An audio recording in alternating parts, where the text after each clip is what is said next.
ऐसी ही बेहतरीन कहानियाँ सुनने के लिए केपी नॉवल चैनल को लाइक, शेयर और सब्सक्राइब करें। आने वाली कहानियों के बारे में जानने के लिए हमारे टेलीग्राम से जुड़ें। लिंक डिस्क्रिप्शन में है। BTTH डिसाइपल कैशबैक सिस्टम अध्याय 211 लक्ष्य रक्त संप्रदाय।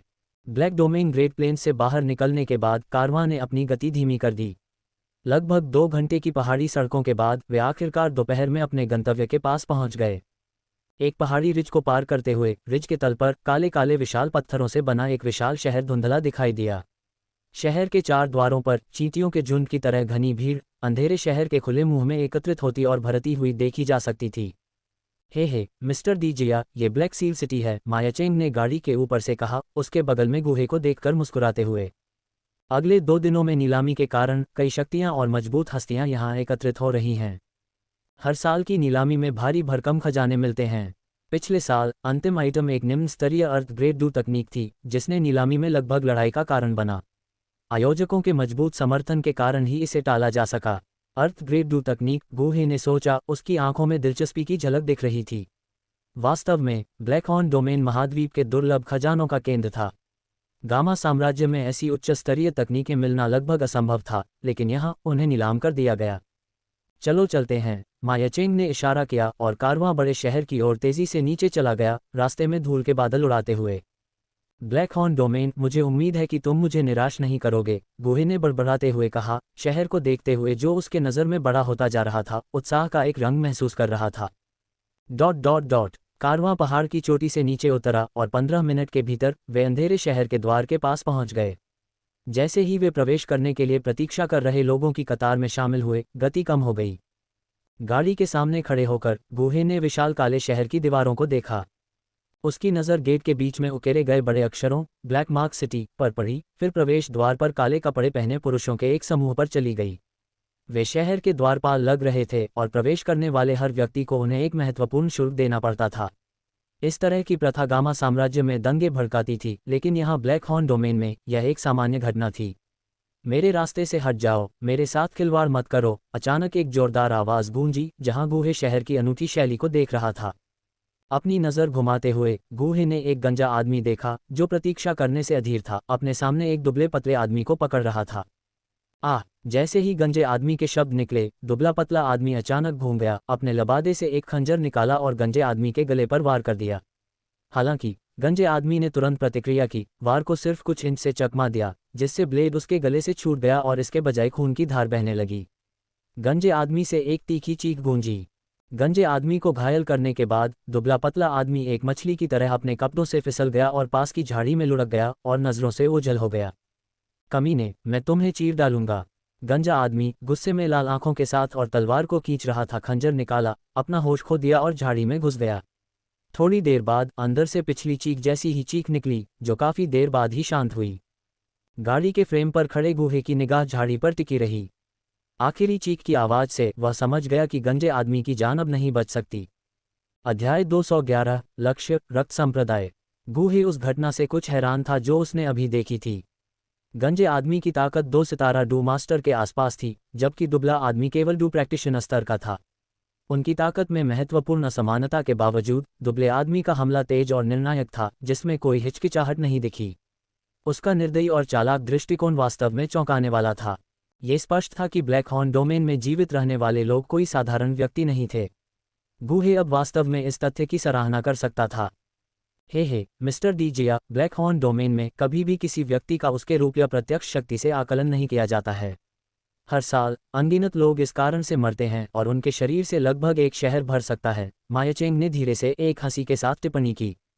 वास्तव में गुहे ने सिर हिलाया, दृश्य को देखने के बाद ब्लैक हॉर्न डोमेन के नियमों को पूरी तरह से समझते हुए। ये संक्षिप्त झड़प कतार में खड़े लोगों के लिए केवल एक अंतराल थी, जिसने कुछ लोगों का ध्यान आकर्षित किया, लेकिन इससे ज्यादा कुछ नहीं। जो कुछ हुआ उससे कुछ लोग आश्चर्यचकित थे। कारवां धीरे धीरे आगे बढ़ा।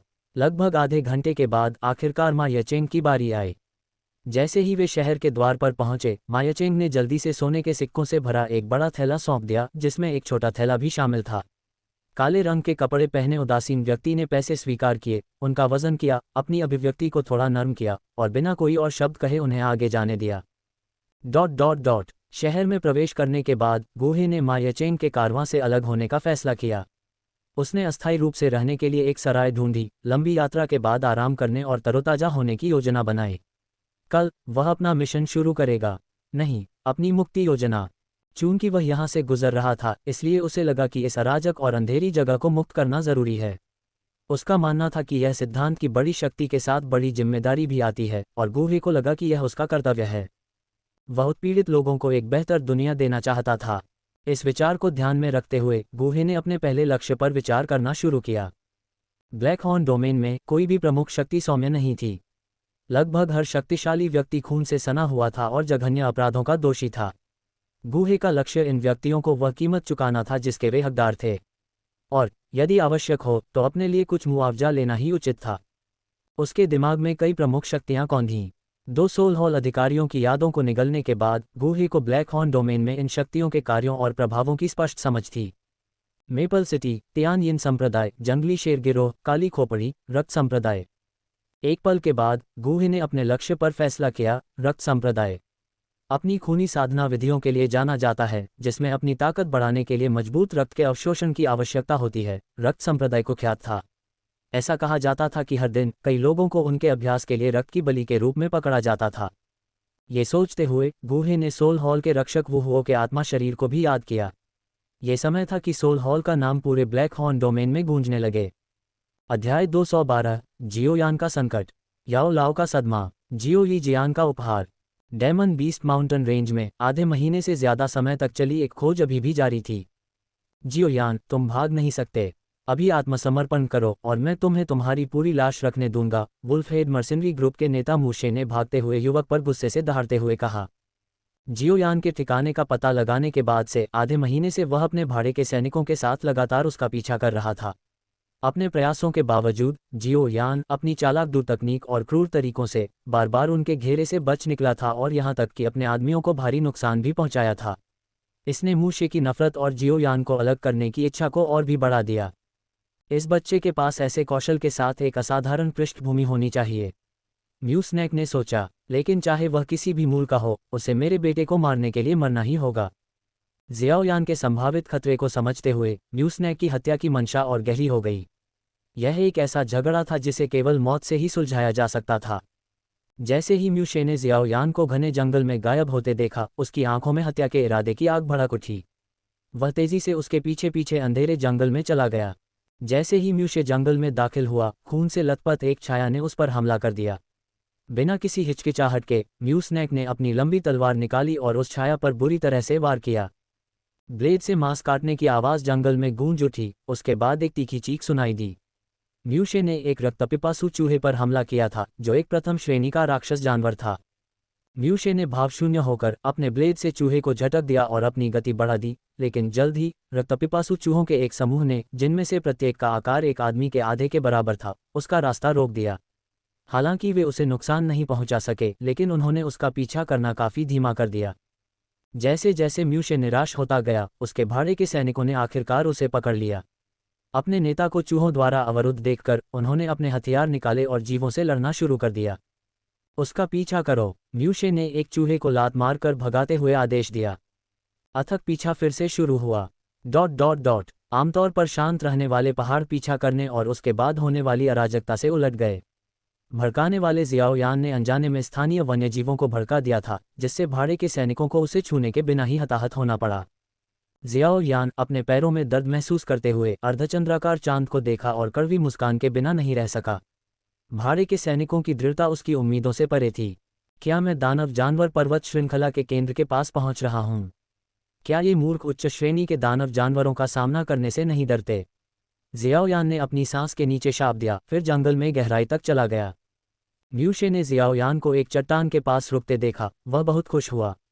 चट्टान 10 मीटर से ज्यादा चौड़ी थी और उसे पार करने का मतलब था पर्वत श्रृंखला के बीच में प्रवेश करना, एक ऐसी जगह जहां जाने की हिम्मत वह भी नहीं कर सकता था। जैसे ही जियाओयान चट्टान के किनारे पर खड़ा हुआ, म्यूशे उसके पास आया। उसका चेहरा विजयी मुस्कान में मुड़ गया। भाड़े के सैनिकों ने जियाओयान को घेर लिया, किसी भी तरह से भागने का रास्ता बंद कर दिया। चट्टान की ओर मुंह करके खड़ा जियाओयान का चेहरा काला पड़ गया। वह लक्ष्यहीन तरीके से भागते हुए अनजाने में फंस गया था। लानत है मेरी किस्मत पर, उसने मन ही मन को कोसा। जियाओ यान, अब आत्मसमर्पण कर दो और मैं तुम्हें जल्दी मौत दूंगा, म्यूशे ने ठंडे स्वर में कहा, जियाओ यान के पास अपनी तलवार खींचकर। जैसे ही जियाओ यान कोने में खड़ा हुआ, म्यूशे ने उस पल का आनंद लिया। वह आखिरकार अपने बेटे और अपने आदमियों को हुए नुकसान का बदला लेगा। जियाओ यान ने गहरी भारी शासक को अपने हाथ में उठाते हुए आह भरी। अचानक उसने अपनी आंखें बंद कर लीं, उसके होठों पर मुस्कान खेल रही थी। म्यूशे ने भौहें सिकुड़ी, जियाओ यान के इरादों के बारे में अनिश्चित। भाड़े के सैनिक देख रहे थे, खुश थे, उन्हें विश्वास था कि जियाओ यान की स्थिति निराशाजनक थी। म्यूशे की बेचैनी बढ़ती गई क्योंकि उसने महसूस किया कि हवा में ऊर्जा बढ़ रही है। जैसे ही वह जियाओ यान के पास पहुंचा, वातावरण आसन्न खतरे से भरा हुआ लग रहा था। अपनी बड़ी तलवार को कसकर पकड़े हुए म्यूशे बेचैनी महसूस करते हुए सावधानी से जियाओ यान के पास गया। अब उनकी ताकत और स्थिति में अंतर के बारे में चिंतित नहीं था। म्यूशे के गंभीर व्यवहार को देखते हुए आसपास के भाड़े के सैनिकों को लगा कि कुछ गड़बड़ है। उन्होंने अपने हथियारों को और कसकर पकड़ लिया, अप्रत्याशित के लिए तैयार हो गए। चालबाजी बंद करो, मरो, म्यूशे उसके हमले की सीमा में प्रवेश करते हुए एक क्रूर रूप प्रदर्शित किया और बिना किसी हिचकिचाहट के अपनी बड़ी तलवार को जियाओ यान की गर्दन की ओर घुमाया। बहुत देर हो चुकी है, जियाओ यान ने अचानक अपनी आंखें खोलकर ठंडे स्वर में कहा। उसके हाथ में मौजूद गहन भारी शासक तीव्र गर्मी के साथ उछला। पहली बार इसे जियाओ यान ने नियंत्रित किया था। ज्वाला विभाजक तरंग। जैसे ही जियाओ यान ने अंदर से चिल्लाया, रसातल के ऊपर स्वर्ग और पृथ्वी की ऊर्जा हिंसक रूप से उछली। अनगिनत दृश्यमान ऊर्जाएं जैसे कि आकर्षित होकर जियाओ यान के हाथ में गहन भारी शासक में पागलपन से भर गईं। रूलर गर्म हो गया और उसके विचित्र पैटर्न एक उग्र लाल रोशनी के साथ चमकने लगे। जैसे ही जियाओ यान ने अपने डूक्यूई के आखिरी हिस्से को ब्लैक हैवी रूलर में डाला, रूलर की नोक चमक उठी। अर्धचंद्राकार लाल चमक, आधा मीटर लंबी, तीव्र गर्मी लेकर बाहर निकली और मूशे की ओर हिंसक रूप से प्रहार किया। दूर से एक लाल रोशनी टिमटिमा रही थी और जैसे ही अर्धचंद्राकार चमक रूलर से दूर हुई, मूशे की पुतलियां सिकुड़ गईं, चौंक गईं। डूक्यूई को बाहरी रूप से संघनित करना एक ऐसा कौशल था जिसे केवल एक do grand master he master कर सकता था। ये साधारण डू प्रैक्टिशनर इतना सही संघनित क्यूई हमला कैसे कर सकता है? इससे पहले कि मूशे इस हैरान करने वाले सवाल पर विचार कर पाती, उसने डूक्यूई के साथ उछाल दिया, अपनी बड़ी तलवार को एक हल्के नीले रंग की आभा से ढक दिया, जो एक पतली ऊर्जा फिल्म की तरह थी। Wind blade dance. गहरी सांस छोड़ते हुए मूशे ने अपनी तलवार को उग्रता से लहराया। उसके सामने कई नीली तलवारों की आकृतियां दिखाई दी, जो ब्लेडों का घना जाल बना रही थीं। यह म्यूशे की उच्चतम स्तर की डू तकनीक थी, जो निम्न स्तर की जुबान तकनीक थी। उसने एक बार इस तकनीक से किंग शान टाउन में सबसे मजबूत आदमी का खिताब अर्जित किया था। अब जियाओ यान के रहस्यमय और शक्तिशाली हमले का सामना करते हुए सतर्क म्यूशे ने अपनी सबसे मजबूत चाल चली। लाल अर्धचंद्र एक फ्लैश में आ गया। इससे पहले कि भाड़े के सैनिक समझ पाते कि यह क्या है, रसातल पर एक जोरदार विस्फोट हुआ। बूम! विस्फोट के साथ म्यूशे जमीन से उछल गया, उसके पैर धरती में धंस गए और वह 10 मीटर से अधिक पीछे हट गया और एक बड़े पेड़ से टकराया, जिससे वह टूट गया। तभी वह रुका। देखने वाले चौंक गए। अव्यवस्थित आकृति म्यूशे थी, एक 2 सितारा डू मास्टर। जैसे ही उन्होंने भयभीत और पीले म्यूशे को देखा, भाड़े के सैनिकों ने मुश्किल से निगल लिया, फिर अपनी आंखें विस्फोट के केंद्र की ओर घुमाईं। उनके सामने एक गहरा, चौड़ा गड्ढा दिखाई दिया। अंधा करने वाला गड्ढा और पीला म्यूस्नैक देखकर एक बहरा सन्नाटा छा गया। सभी इस एहसास से चक्कर खा रहे थे कि एक 8 सितारा डू प्रैक्टिशनर ने एक 2 सितारा डू मास्टर को ऐसी दयनीय स्थिति में छोड़ दिया है। आखिरकार गंदगी जम गई और जियाओ यान को भारी शासक पकड़े हुए देखा। उसका चेहरा भी पीला था, लेकिन उसकी काली आंखें एक ठंडी उत्तेजना से जल रही थीं। पृथ्वी स्तर की डू तकनीक का उपयोग करने से होने वाली प्रतिक्रिया के बावजूद इसकी शक्ति ने जियाओ यान को खुशी से भर दिया। एक डू प्रैक्टिशनर और एक डू मास्टरी के बीच की खाई को इस भयानक शक्तिशाली तकनीक ने पाट दिया था। हिंसक रूप से खांसते हुए जियाओ यान ने एक और क्यू रिटर्निंग पिल निकाली और जल्दी से उसे निगल लिया। उसकी ठंडी निगाहें भाड़े के सैनिकों पर घूम गईं, जो अब डर के मारे उसकी आंखों से बचते रहे। उसे मार डालो, हमला करो, म्यूशे ने अपने समर्थन में भाड़े के सैनिकों को झटकते हुए अपनी हथेलियों को खोल दिया। उसकी आस्तीन खून से लथपथ थी। उसके पागल और मुड़े हुए चेहरे से पता चल रहा था कि जियाओ यान की ताकत ने उसके अंदर कितना डर भर दिया था। इस समय म्यूशे ये भी भूल गया कि जियाओ यान के पास कौन कौन से खजाने हो सकते हैं। उसका डर हत्या करने की जंगली इच्छा में बदल गया था। पछतावे के लिए कोई मारक न होने के कारण उसका डर स्वाभाविक रूप से एक उन्मत्त हत्या के इरादे में बदल गया। जियाओ यान को मारकर ही उसे शांति मिल सकती थी। सब लोग हमला करो, वह अपनी सीमा पर है, म्यूशे चिल्लाया। आदेश सुनकर हिचकिचाते हुए भाड़े के सैनिकों ने अपने हथियार पकड़ लिए और सावधानी से जियाओ यान को घेर लिया। आज तुम्हें मरना ही होगा। वूशे ने चट्टान के किनारे खड़े जियाओयान को बुरी तरह घूर कर देखा। गुरुजी, क्या आप मदद नहीं करेंगे? जियाओयान ने अपने मन में याओ लाओ को पुकारा, कोई रास्ता नहीं देख रहा था। हे, मैंने पहले भी कहा है, मैं तब तक हस्तक्षेप नहीं करूंगा जब तक कि तुम सच में मरने वाले न हो। याओ लाओ की चिढ़ाने वाली पुरानी आवाज़ जियाओयान के दिमाग में गूंज उठी। बकवास, जियाओयान ने शाप दिया, फिर वुल्फहेड मर्सिनरी ग्रुप की ओर घूर कर देखा। उसका सुंदर चेहरा भयंकर रूप से मुड़ गया। बस मुझे नीचे गिराने की कोशिश करो। जैसे ही जियाओयान ने आखिरी लड़ाई के लिए कमर कसी, उसका हाव भाव अचानक बदल गया। उसे लगा कि कोई भारी दबाव आ रहा है। चौथे क्रम का जादुई जानवर। याओ लाओ की पुरानी आवाज़ जियाओयान के दिमाग में घूम रही थी। क्या चौथे क्रम का जादुई जानवर?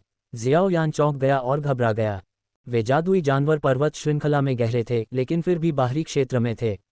एक चौथे क्रम का जादुई जानवर जो मानव डू स्पिरिट के बराबर है, यहाँ कैसे प्रकट हो सकता है? अगले ही पल जंगल के ऊपर एक तीक्ष्ण चील की चीख गूंजी, जिससे जियाओयान ने अपने कान ढांक लिए। वूशे और वुल्फहेड मर्सिनरी ग्रुप ने भी ऊपर की विसंगति को महसूस किया। यह एक दानव जानवर है। वूशे की नज़र आसमान पर टिकी हुई थी, उसे एक अत्यंत भयंकर आभा आ रही थी। तीसरे क्रम का दानव जानवर? नहीं, ये चौथे क्रम का हो सकता है। एक शक्तिशाली जादुई जानवर की उपस्थिति ने म्यूशे को ठंडे पसीने में डुबो दिया। चौथे क्रम का जादुई जानवर यहाँ क्यों दिखाई देगा? क्या हमारे हंगामे ने उसे आकर्षित किया? इस विचार ने म्यूशे पर भय की लहर ला दी। सब लोग छिप जाओ, यह एक चौथे क्रम का जादुई जानवर है। जैसे जैसे भयावह उपस्थिति करीब आती गई, वूशे इसे और बर्दाश्त नहीं कर सका। उसने अपने भाड़े के सैनिकों को बुलाया और दूर भाग गया। इस बिंदु पर वह जियाओयान के बारे में भूल गया था। जीवित रहना उसकी प्राथमिकता थी। क्या एक चौथे क्रम का जादुई जानवर? सब लोग भागो। वूशे की चेतावनी सुनकर भाड़े के सैनिक घबरा गए। वुल्फहेड भाड़े के समूह को भागते हुए देखकर जियाओयान जल्दी से एक बड़ी चट्टान के नीचे छिप गया, अपनी उपस्थिति को छुपाते हुए। एक और चील की चीख गूंजी जब जंगल के ऊपर एक बड़ी छाया आई। रोशनी मंद हो गई और जियाओयान सावधानी से छिपते हुए आकाश की ओर देखने से खुद को रोक नहीं सका। अध्याय 212 जियाओयान का संकट। याओ लाओ का झटका, जियाओ यी जियान का उपहार। अगले ही पल जियाओयान की आंखें भय से चौड़ी हो गईं। जंगल के ऊपर लगभग 30 मीटर लंबा एक विशालकाय शिकारी पक्षी दिखाई दिया, जिसकी भयंकर आभा पूरे क्षेत्र में फैल गई। इस भारी उपस्थिति को महसूस करते हुए जियाओयान ने और अधिक देर तक रुकने की हिम्मत नहीं की और खुद को पूरी तरह से एक बड़ी चट्टान के नीचे छिपा लिया, एक भी सांस नहीं ली। जबकि जियाओयान डर के मारे छिप गया, आकाश में विशाल पक्षी नहीं रुका, बल्कि जादुई जानवर पर्वत श्रृंखला में गहराई तक चला गया, जैसे कि वह बस वहां से गुजर रहा हो। ये वह है, एक डू मास्टरी स्तर का अभ्यासी। ये कैसे संभव है? जंगल के ऊपर पक्षी की उड़ान के बाद याओ लाओ की हैरान आवाज़ जियाओयान के दिमाग में गूंज उठी। याओ लाओ की असामान्य आवाज़ सुनकर जियाओयान उत्सुक होने के बावजूद कोई हरकत करने की हिम्मत नहीं कर पाया। जादुई जानवर अभी तक दूर नहीं गया था और उसकी उपस्थिति का कोई भी संकेत उसका ध्यान आकर्षित कर सकता था। जब उसे लगा कि विशालकाय पक्षी चला गया है तो जियाओयान चट्टान के नीचे से निकला, तभी उसने महसूस किया कि कई लोग उसके स्थान की ओर आ रहे हैं।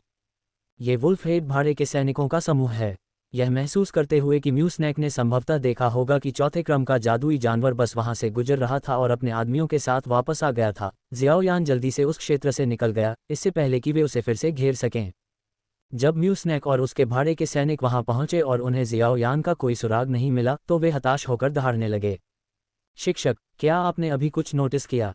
एक बार जब वह सुरक्षित हो गया तो जियाओयान ने याओ लाओ के विस्मय को याद करते हुए उत्सुकता से पूछा। ये पहली बार था जब उसने याओ लाओ को इतना आश्चर्यचकित होते हुए सुना था। याओ लाओ का भूतिया शरीर जियाओयान की अंगूठी से उभरा, अभी भी विस्मय की मुद्रा में। उस चौथे क्रम के जादुई जानवर पर 2 लोग सवार थे, उसने भौहें सिकुड़ते हुए कहा। क्या? चौंक कर जियाओयान को विश्वास नहीं हुआ कि वह क्या सुन रहा था। चौथे क्रम के जादुई जानवर पर सवार लोग, वे कितने मजबूत होंगे? Do Huang. शुक्र है कि जियाओयान अच्छी तरह से छिप गया था और उसने अपनी उपस्थिति प्रकट नहीं की। हालांकि याओ लाओ ने जादुई जानवर पर सवार 2 लोगों के चेहरे पहचान लिए थे। उन्हें पहचानने का झटका ही उसे आश्चर्यचकित कर गया था। नालन या नरान, सगाई तोड़ने के लिए जियाओ परिवार में आई लड़की की छवि याओ लाओ के दिमाग में कौंध गई। वह कैसे हो सकती है? उसकी आभा डू मास्टरी क्षेत्र में पहुंच गई थी, जो उसके पिछले 3 स्टार डू प्रैक्टिशनर स्तर से एक बड़ा बदलाव था। याओ लाओ के विचार उथल पुथल में थे। उसे आश्चर्य हुआ कि क्या उसने जियाओयान की क्षमता का गलत अनुमान लगाया था। क्या जियाओ यान वास्तव में नालन यानरान को हरा सकता है? जियाओ यान, क्या तुम जानते हो कि नालन यानरान की कोई बहन है? याओ लाओ ने एक पल की चुप्पी के बाद पूछा। ये सोचते हुए कि यह नालन यानरान की बहन हो सकती है जो उससे मिलती जुलती है, जियाओ यान ने अपना सिर हिलाया। नहीं, नालन यानरान नालन परिवार की एकमात्र बेटी है। याओ लाओ फिर से चुप हो गई। फिर वह जियाओ यान की ओर मुड़ी, उसका चेहरा गंभीर था। आज से तुम्हें अपने प्रयासों को बढ़ाना होगा। हर दिन एक दूसरे क्रम के जादुई जानवर को मारना होगा। जियाओ यान अवाक रह गया। एक दूसरे क्रम का जादुई जानवर एक डू मास्टर स्तर के प्रैक्टिशनर के लिए एक चुनौती थी। गुरु, क्या आप मुझे मारने की कोशिश कर रहे हैं? जादुई जानवर पर्वत श्रृंखला की गहराई में विशाल पक्षी उतरा और सफ़ेद रंग की दो आकृतियां धीरे धीरे नीचे उतरीं। बहन, मैं तुम्हें यहीं छोड़ता हूँ। ये नालन यानरान और जियाओ यी जियान थे जो यूनलान संप्रदाय से जादुई जानवर पर्वत श्रृंखला तक यात्रा कर आए थे। धन्यवाद बहन, नालन यानरान ने सिर हिलाया, आसपास के जंगल को देखते हुए। जियाओ यी जियान ने उसे पर्वत श्रृंखला के खतरों के बारे में चेतावनी दी, न केवल जानवरों बल्कि मनुष्यों के प्रति भी सावधानी बरतने पर जोर दिया। नालन यानरान ने सहमति व्यक्त की और जियाओ यी जियान को चुयून साम्राज्य में सावधान रहने की सलाह दी, जो जहर के आकाओं से भरा एक खतरनाक स्थान है। जियाओ यी जियान जहर के प्रति अपनी जन्मजात प्रतिरक्षा से गुप्त रूप से खुश थी। उसने अपनी बहन को उसकी सुरक्षा का आश्वासन दिया। नालन यानरान ने फिर जियाओ यी जियान से उसके मिशन के बारे में चिंतित होकर जाने का आग्रह किया। जियाओ यी जियान सहमत हो गई, लेकिन फिर उसने खुद की रक्षा के लिए नालन यानरान को उपहार भेंट किए। उसने कई शक्तिशाली जहर बनाए थे, जिनमें से प्रत्येक पिछले से अधिक घातक था, जो चौथे क्रम के जादुई जानवरों को मारने में सक्षम था। इन कीट निरोधकों की शक्ति से चकित होकर नालन यानरान ने महसूस किया कि जियाओ यी जियान चुयून साम्राज्य में जहर के आकाओं के लिए अभिशाप हो सकता है। अध्याय 213 रक्त संप्रदाय का प्रलय। ब्लैक हॉर्न डोमेन का कंपन। रक्त बादल पर्वत, जिसका नाम इसलिए पड़ा क्योंकि यह लगातार रक्त धुंध की एक परत में लिपटा रहता था, जैसे कि कोई रक्त बादल के बीच में हो। अतीत में रक्त बादल पर्वत बहुत समय से ब्लैक हॉर्न डोमेन में कई लोगों की नज़र में एक निषिद्ध स्थान बन गया था। ये सब वहां रहने वाली एक कुख्यात दुष्ट शक्ति के कारण हुआ। रक्त संप्रदाय। ऐसा कहा जाता है कि रक्त बादल पर्वत को बहुत समय पहले ऐसा नहीं कहा जाता था। इसका नाम रक्त बादल पर्वत इसलिए रखा गया क्योंकि रक्त संप्रदाय द्वारा अपनी तकनीकों का अभ्यास करने के कारण ये लगातार रक्त धुंध में लिपटा रहता था। रक्त बादल पर्वत के भीतर एक घाटी थी जहां से लगातार और भयानक चीखें सुनी जा सकती थीं। इस घाटी को रक्त संप्रदाय के शिष्यों द्वारा रक्त घाटी कहा जाता था और यह वह जगह थी जहां वे बाहर से पकड़े गए लोगों को रखते थे, जिन्हें रक्त संप्रदाय के शिष्यों की नज़र में रक्त भोजन के रूप में जाना जाता था। हर दिन रक्त संप्रदाय के उच्च अधिकारी अपनी साधना के लिए रक्त घाटी से कुछ रक्त खाद्य पदार्थ लेते थे। यही कारण था कि रक्त घाटी से अक्सर चीखें सुनाई देती थीं। उस समय रक्त संप्रदाय के भीतर एक अंधेरे और गुप्त कक्ष के बीच में रक्त लाल रंग की पोशाक पहने एक आकृति जमीन पर क्रॉस लेग बैठी थी, पूरी तरह से रक्त के धुंध में लिपटी हुई, एक अत्यंत उबकाई पैदा करने वाली खूनी आभा उत्सर्जित कर रही थी। धमाका। एक पल के बाद रक्त की धुंध छट गई, जिससे रक्त लाल आकृति का असली रूप सामने आया। वह एक मध्यम आयु वर्ग का व्यक्ति था जिसने रक्त लाल वस्त्र पहना हुआ था। उसकी आंखें एक भयावह लाल रोशनी से चमक रही थीं और उसके पूरे शरीर से एक मोटी और ठंडी आभा निकल रही थी। यह मध्यम आयु वर्ग का व्यक्ति कोई और नहीं बल्कि फैन लाओ था, जो रक्त संप्रदाय का नेता था और ब्लैक लिस्ट में 5वें स्थान पर था, जिसके पास 5 सितारा डू सम्राट की सर्वोच्च शक्ति थी। उसने जो तकनीकें अपनाई, जिनमें शक्तिशाली लोगों के रक्त का सेवन करना और अनगिनत हत्याएं करना शामिल था, उसके कारण ब्लैक हॉर्न डोमेन में उसकी एक भयानक प्रतिष्ठा थी और उसे रक्त दानव के रूप में जाना जाता था। अपनी साधना पूरी करने के बाद फैन लाओ धीरे धीरे उठे और उनसे एक अत्यंत ठंडी आभा निकली। आज का रक्त भोजन मेरे पास लाओ। अचानक फैन लाओ के मुंह से एक कठोर और अप्रिय आवाज आई, जो रात के उल्लू की तरह थी, जिसमें एक अवर्णनीय ठंडक थी। जैसे ही फैन लाओ के शब्द निकले, रक्त संप्रदाय के 2 शिष्य तेजी से अंदर आए। उनके साथ एक व्यक्ति था जो स्पष्ट रूप से रक्त भोजन के रूप में तैयार था। रक्त भोजन एक मध्यम आयु वर्ग का व्यक्ति था जिसके पास एक मजबूत रक्ताभा थी और उसने एक 5 स्टार डू स्पिरिट की आभा उत्सर्जित की। हालांकि उस समय उसके मेरिडियन नष्ट हो गए थे, जिससे वह हिलने में असमर्थ हो गया था। इस रक्त भोजन ने स्पष्ट रूप से रक्त संप्रदाय की प्रतिष्ठा के बारे में सुना था और वह रक्त दानव के रूप में फैन लाओ की स्थिति से अच्छी तरह वाकिफ था। उस समय हिलने में असमर्थ उसने फैन लाओ से विनती करते हुए कहा, वरिष्ठ फैन, मैंने आपसे मेरी जान बख्शने की भीख मांगी है। कृपया, मैंने आपसे विनती की है। हालांकि उस आदमी की हताश करने वाली विनती के सामने फैन लाओ भावशून्य रहा। उसकी आंखें उदासीन थीं, मानो वह वध की प्रतीक्षा कर रहे किसी सुअर या कुत्ते को देख रहा हो। आप जा सकते हैं, फैन लाओ ने शांति से रक्त संप्रदाय के 2 शिष्यों को आदेश दिया। हाँ गुरु। ये सुनकर दोनों शिष्यों ने सम्मानपूर्वक सलाम किया और फिर धीरे धीरे गुप्त कक्ष से बाहर निकल गए। फैन लाओ, मैं ब्लैक सील सिटी का एक अधिकारी था। शोर मचा रहा है। अधेड़ उम्र के आदमी को लगातार उत्तेजित होते देख फैन लाओ का धैर्य जवाब दे गया। अगले ही पल फैन लाओ एक भयानक रीपर की तरह अधेड़ उम्र के आदमी के सामने प्रकट हुआ। उसकी खूनी आभा फूट पड़ी और उसने सीधे उस आदमी की छाती पर अपनी हथेली रख दी। मत करो प्लीज, मुझे छोड़ दो फैन लाओ, तुम राक्षस हो, जल्दी या बाद में तुम्हारा बुरा अंत होगा। जैसे ही मध्यम आयु वर्ग के व्यक्ति की पीड़ा भरी चीखें गूंजी, उसके शरीर से शुद्ध रक्त क्यूई बह निकला और फैन लाओ की हथेली में इकट्ठा होकर उसके शरीर में विलीन हो गया। कुछ पल के बाद अधेड़ उम्र के आदमी की चीखें धीरे धीरे कम होती गईं और फिर पूरी तरह से गायब हो गईं। फैन लाओ ने आखिरकार संतुष्ट होकर अपनी पकड़ छोड़ दी और उसकी आंखें और भी ज्यादा चमक उठीं। अधेड़ उम्र के आदमी के लिए उसका शरीर खून से लथपथ हो चुका था, उसका चेहरा मौत की तरह पीला पड़ गया था और उसकी सांसें पहले ही खत्म हो चुकी थीं। हा, अगर मेरे पास पहले से ही इस तरह के कुछ और उच्च गुणवत्ता वाले रक्त खाद्य पदार्थ होते तो मैं 6 सितारा डू सम्राट के स्तर तक पहुंच सकता था। अपने शरीर में घने रक्त क्यूई को महसूस करते हुए फैन लाओ की रात के उल्लू जैसी आवाज़ गुप्त कक्ष में जंगली हंसी में फूट पड़ी।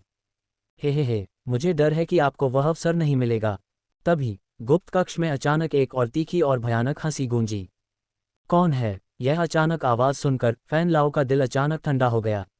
उसकी नज़र गुप्त कक्ष को बाज की तरह स्कैन कर रही थी। अगले ही पल गुप्त कक्ष में अचानक एक रहस्यमयी और भयावह काली धुंध दिखाई दी। काली धुंध के भीतर एक काली आकृति खड़ी थी जो फैन लाओ को ठंडे मन से देख रही थी। फैन लाओ, तुमने अनगिनत लोगों को मारा है, आज मैं न्याय करने के लिए तुम्हें मार डालूंगा। कुछ हद तक क्रोधित फैन लाओ को देखते हुए काली आकृति ने उपहास किया, एक भयानक आभा उत्सर्जित की। आप कौन हैं, सर? मुझे याद नहीं है कि मैंने आपको नाराज किया था, फैन लाओ ने विनम्रता से कहा, काली आकृति से निकलने वाली भयानक आभा को महसूस करते हुए और यह महसूस करते हुए कि घुसपैठिया गुप्त कक्ष में किसी का ध्यान नहीं गया था। हा, क्या दुश्मनी के बिना मारना असंभव है? क्या आपको ऐसे शब्द कहना मनोरंजक लगता है, फैन लाओ? फैन लाओ के शब्दों को सुनकर काली आकृति ने एक और दौर की तीखी हंसी शुरू कर दी। उस मामले में कहने के लिए और कुछ नहीं है। काले रंग की आकृति से निकलने वाली तीव्र हत्या की मंशा को महसूस करते हुए फैन लाओ को पता था कि यह लड़ाई अपरिहार्य थी। उसने बोलना बंद कर दिया और तुरंत एक रक्त लाल हथेली का निशान बनाया जो काले रंग की आकृति की ओर प्रहार करता है। हा, ब्लैक लिस्ट में 5वां नाम सिर्फ एक चींटी का है। एक कर्कश आवाज उस काले व्यक्ति से आई जो फैन लाओ की ताकत के प्रति तिरस्कार से भरा हुआ था। धमाका! अगले ही पल उस काले व्यक्ति ने लापरवाही से अपनी हथेली घुमाई जिससे फैन लाओ पीछे की ओर उड़ गया। उसका शरीर गुप्त कक्ष की दीवार से टकराया जिससे एक हिंसक कंपन हुआ। छींटे! एक मुंह भर गाढ़ा खून बाहर निकला और फैन लाओ ने उस काले व्यक्ति को सदमे से देखा और कहा, एक डू सम्राट स्तर का विशेषज्ञ। कोई, जल्दी करो कोई! फैन लाओ के दिल में निराशा की भावना उमड़ पड़ी। कोई रास्ता न होने के कारण वह केवल रक्त संप्रदाय के विशेषज्ञों से मदद के लिए चिल्ला सकता था। हा, चिल्लाने की कोई ज़रूरत नहीं है, बाहर हर कोई पहले से ही मर चुका है। अंधेरे व्यक्ति की तिरस्कार भरी आवाज़ सुनाई दी और उसने अपनी हथेली उठाई जिससे एक रहस्यमयी काली रोशनी दिखाई दी। आत्मा पर कब्जा! एक हल्के आदेश के साथ अंधेरे व्यक्ति की हथेली में एक अंधेरा भंवर दिखाई दिया और एक शक्तिशाली भक्षण करने वाली शक्ति ने तुरंत फैन लाओ को घेर लिया। यह क्या है? नहीं, भक्षण करने वाली शक्ति को अपने चारों ओर महसूस करते हुए फैन लाओ को अचानक एहसास हुआ कि उसकी आत्मा उसके शरीर को छोड़ने वाली थी। तुम आत्मा महल से हो? अचानक फैन लाओ को कुछ याद आया और उसने अविश्वास में अंधेरे व्यक्ति को देखा। उसकी आंखें निराशा से भर गईं।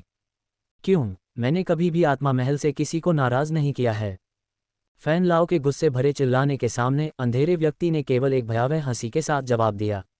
उसने अपनी हथेली में बल को थोड़ा बढ़ा दिया और फैन लाओ की आत्मा सीधे हथेली में समा गई, एक काले मोती में बदल गई। काले मनके के अंदर फैन लाओ को अपनी वर्तमान स्थिति के बारे में कुछ भी पता नहीं था। वह डर के मारे इधर उधर देखने लगा और उस काली आकृति से दया की भीख मांगता रहा। दुर्भाग्य से काली आकृति के चेहरे पर भाव अपरिवर्तित रहे और उसकी आंखों में ठंडक दिखाई दी। उसने धीरे से कहा, आत्मा भक्षण कला। जैसे ही काली आकृति के शब्द निकले, एक शक्तिशाली भक्षण शक्ति ने काले मनके और फैन लाओ की आत्मा को घेर लिया। फैन लाओ की आत्मा ने एक दिल दहला देने वाली चीख निकाली। काला मनका और फैन लाओ की आत्मा तुरंत एक शुद्ध आत्मा शक्ति में बदल गई जो काली आकृति के साथ विलीन हो गई। काली आकृति स्थिर खड़ी रही, चुपचाप इस आत्मा शक्ति को अवशोषित करते हुए भीतर की यादों को पढ़ती रही।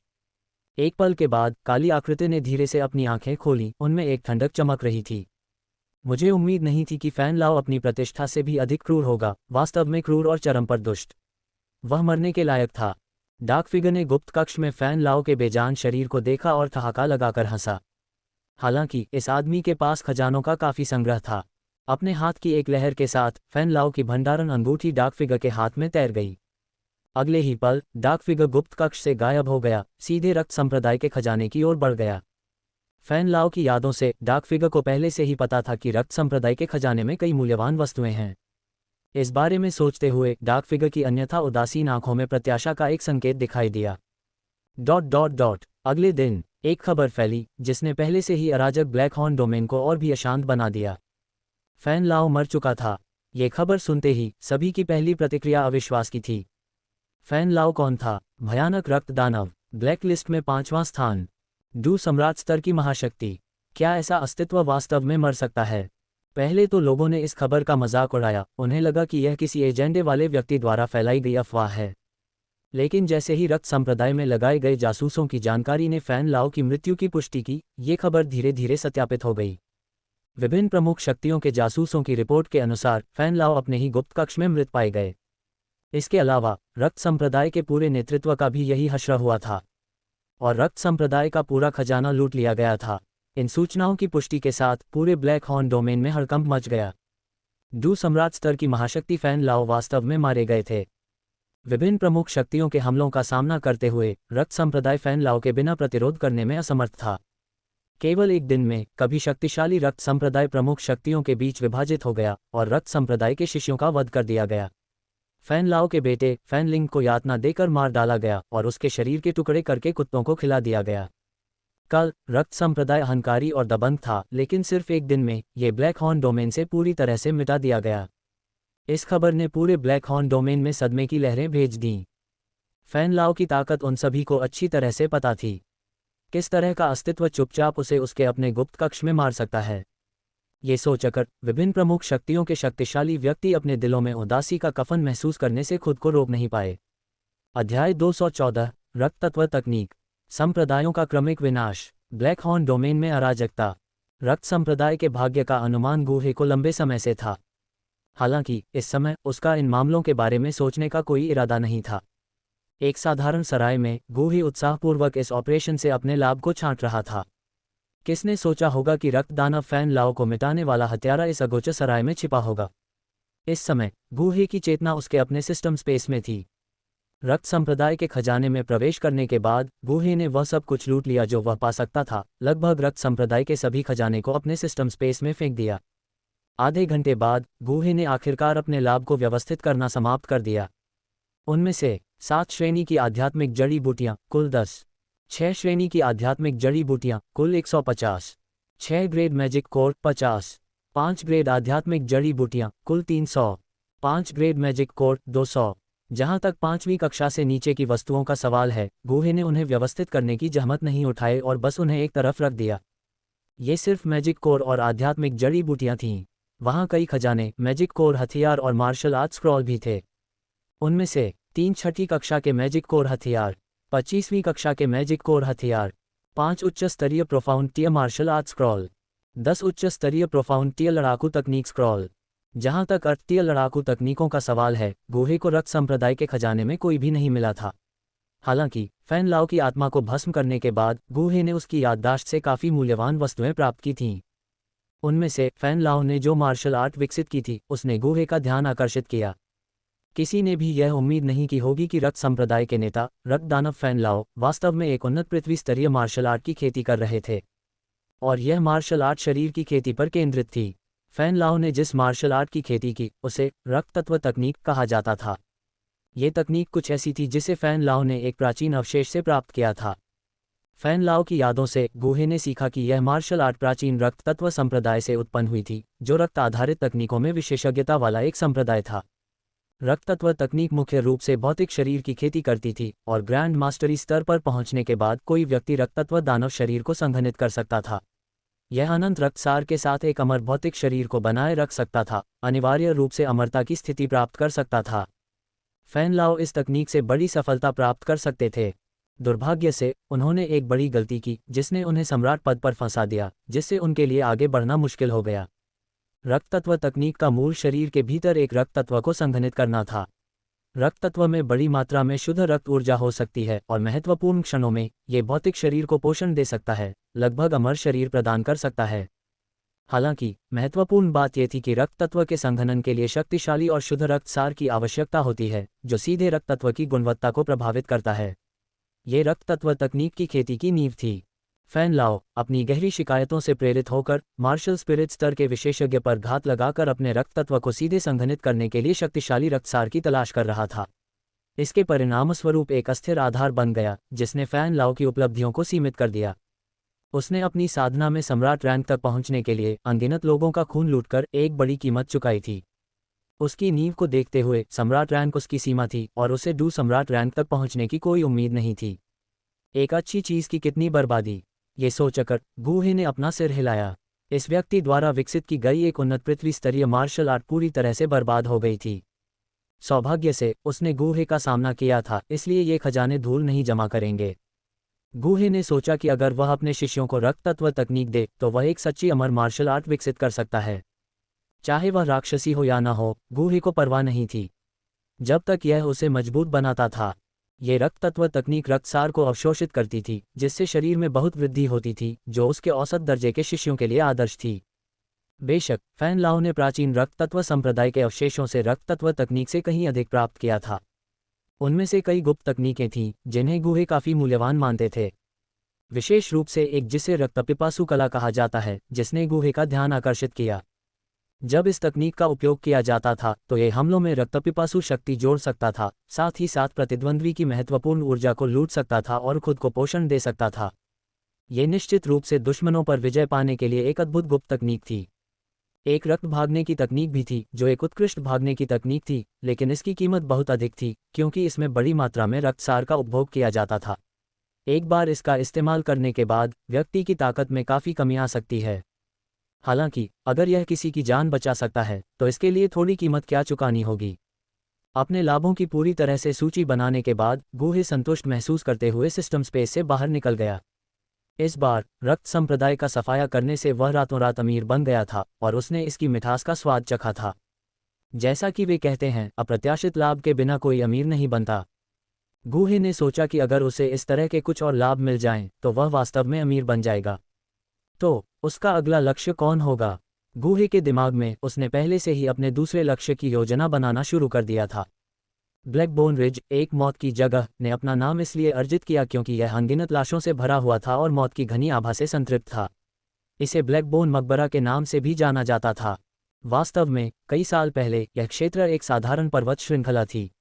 हालांकि ब्लैकबोन टूम के गुरु के आगमन के बाद, जिन्होंने इस पर्वत श्रृंखला में हजारों लोगों को जिंदा दफना दिया था, यह एक मृत भूमि बन गई। ब्लैकबोन टूम की साधना तकनीक में व्यक्ति की शक्ति को बढ़ाने के लिए बड़ी मात्रा में मृत्यु ऊर्जा को अवशोषित करने की आवश्यकता होती है। परिणामस्वरूप हर बार अवशोषित मृत्यु ऊर्जा को फिर से भरने के लिए बड़ी संख्या में लोगों को इस पर्वत श्रृंखला में जिंदा दफना दिया जाता था। ब्लैकबोन टूम के शिष्य गुफाओं में अभ्यास करते थे, जिनमें से प्रत्येक में अनगिनत लाशें भरी हुई थीं। इन गुफाओं से लाशों की ऊर्जा की एक सतत धारा रिसती रहती थी। स्विश, रात के अंधेरे में 3 अंधेरे आकृतियां आश्चर्यजनक गति से पर्वत श्रृंखला के भीतर एक गुफा के प्रवेश द्वार पर पहुंचीं।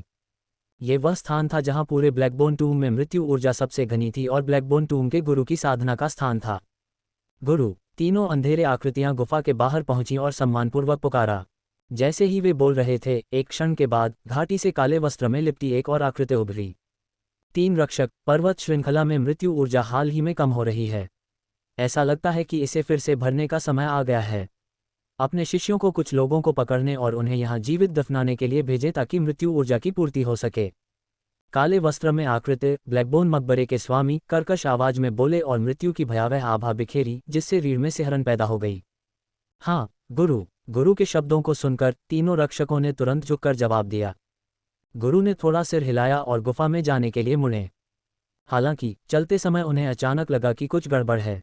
फिर उन्होंने पलटकर देखा कि तीनों रक्षक अभी भी अपनी जगह पर स्थिर खड़े थे।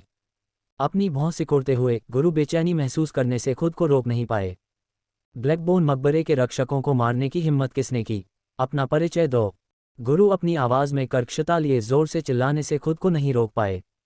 हे। ठीक उसी समय एक तीखी और भयानक हंसी गूंजी, मानो गुरु के जवाब में। कौन है? तुम कौन हो? ये भयानक हंसी सुनकर गुरु को अचानक अपनी रीढ़ की हड्डी में ठंडक महसूस हुई। अचानक उसने फैन लाओ की मौत के बारे में सोचा और उसके चेहरे पर डर का एक संकेत दिखाई दिया। क्या ये हो सकता है कि इस व्यक्ति ने फैन लाओ को मार डाला हो? इस विचार के साथ गुरु का डर और भी बढ़ गया। फैन लाओ एक 5 सितारा डू सम्राट था जो ब्लैकलिस्ट में 5वें स्थान पर था और उसे मार दिया गया था। खुद के बारे में क्या? वह केवल 2 सितारा डू सम्राट था जो ब्लैकलिस्ट में 7वें स्थान पर था। अगर वह वास्तव में वह व्यक्ति था तो क्या वह पूरी तरह से रक्षाहीन नहीं होगा? जैसे ही ये विचार उसके दिमाग में दौड़े, गुरु खुद को मुड़ने और भागने से नहीं रोक पाए। हालांकि उस समय एक छाया जितनी भूतिया हो सकती थी अचानक उसके पीछे दिखाई दी और एक भयावह आत्मा जब्त हुआ। अगले ही पल एक तीखी चीख गूंजी, विशेष रूप से इस उजाड़ पर्वत श्रृंखला में भयानक। कुछ ही समय बाद गुरु की आत्मा को जबरन उसके शरीर से अलग कर दिया गया, जो एक काले मोती में बदल गई। हे। काली आकृति ने काले मोती को निगलते हुए मुस्कुराया, फिर कुशलता से ब्लैकबोन मकबरे के सभी खजानों को साफ किया और दूर चला गया। अगले दिन फैन लाओ की रहस्यमयी मौत की तरह ब्लैकबोन मकबरे के गुरु एक डू सम्राट की बिना किसी आवाज के मौत ने ब्लैक हॉर्न डोमेन में काफी हंगामा मचा दिया। बेशक इसके साथ ही अंतहीन हत्याएं भी हुईं। ब्लैकबोन मकबरे के डू सम्राट स्तर के गुरु के बिना संप्रदाय को विभिन्न ताकतों द्वारा जल्दी से घुसपैठ कर नष्ट कर दिया गया और ब्लैकबोन मकबरे के शिष्यों का नरसंहार किया गया। ब्लैकबोन मकबरे के गिरने से शेष प्रमुख ताकतों के नेताओं के मन में पहले से ही मौजूद भय का माहौल और भी गहरा हो गया। खासकर कमजोर ताकतों के कुछ नेताओं के लिए, जिनकी ताकत फैन लाओ और अन्य की तुलना में कम थी, वे शांत नहीं बैठ सकते थे और लगातार इस डर से घिरे रहते थे कि कहीं ग्रिम रीपर उनके पीछे ना पड़ जाए। कमजोर ताकतों के कुछ नेताओं ने अचानक विनाश के खतरे से बचने के लिए संख्या में सुरक्षा की तलाश करते हुए चर्चा करना और गठबंधन बनाना भी शुरू कर दिया। उसी समय ब्लैक हॉर्न डोमेन में प्रमुख ताकतों के बीच एक खबर फैलने लगी। इन मौतों के पीछे रहस्यमय हत्यारा बेहद गुप्त सोल हॉल से आया था। अध्याय 215 हान फैंग का सफाया, समुद्री हृदय की ज्वाला पर कब्जा। कनान अकादमी के भीतर फैली हुई पर्वत श्रृंखला के बाहर मेपल सिटी नाम का एक शहर था।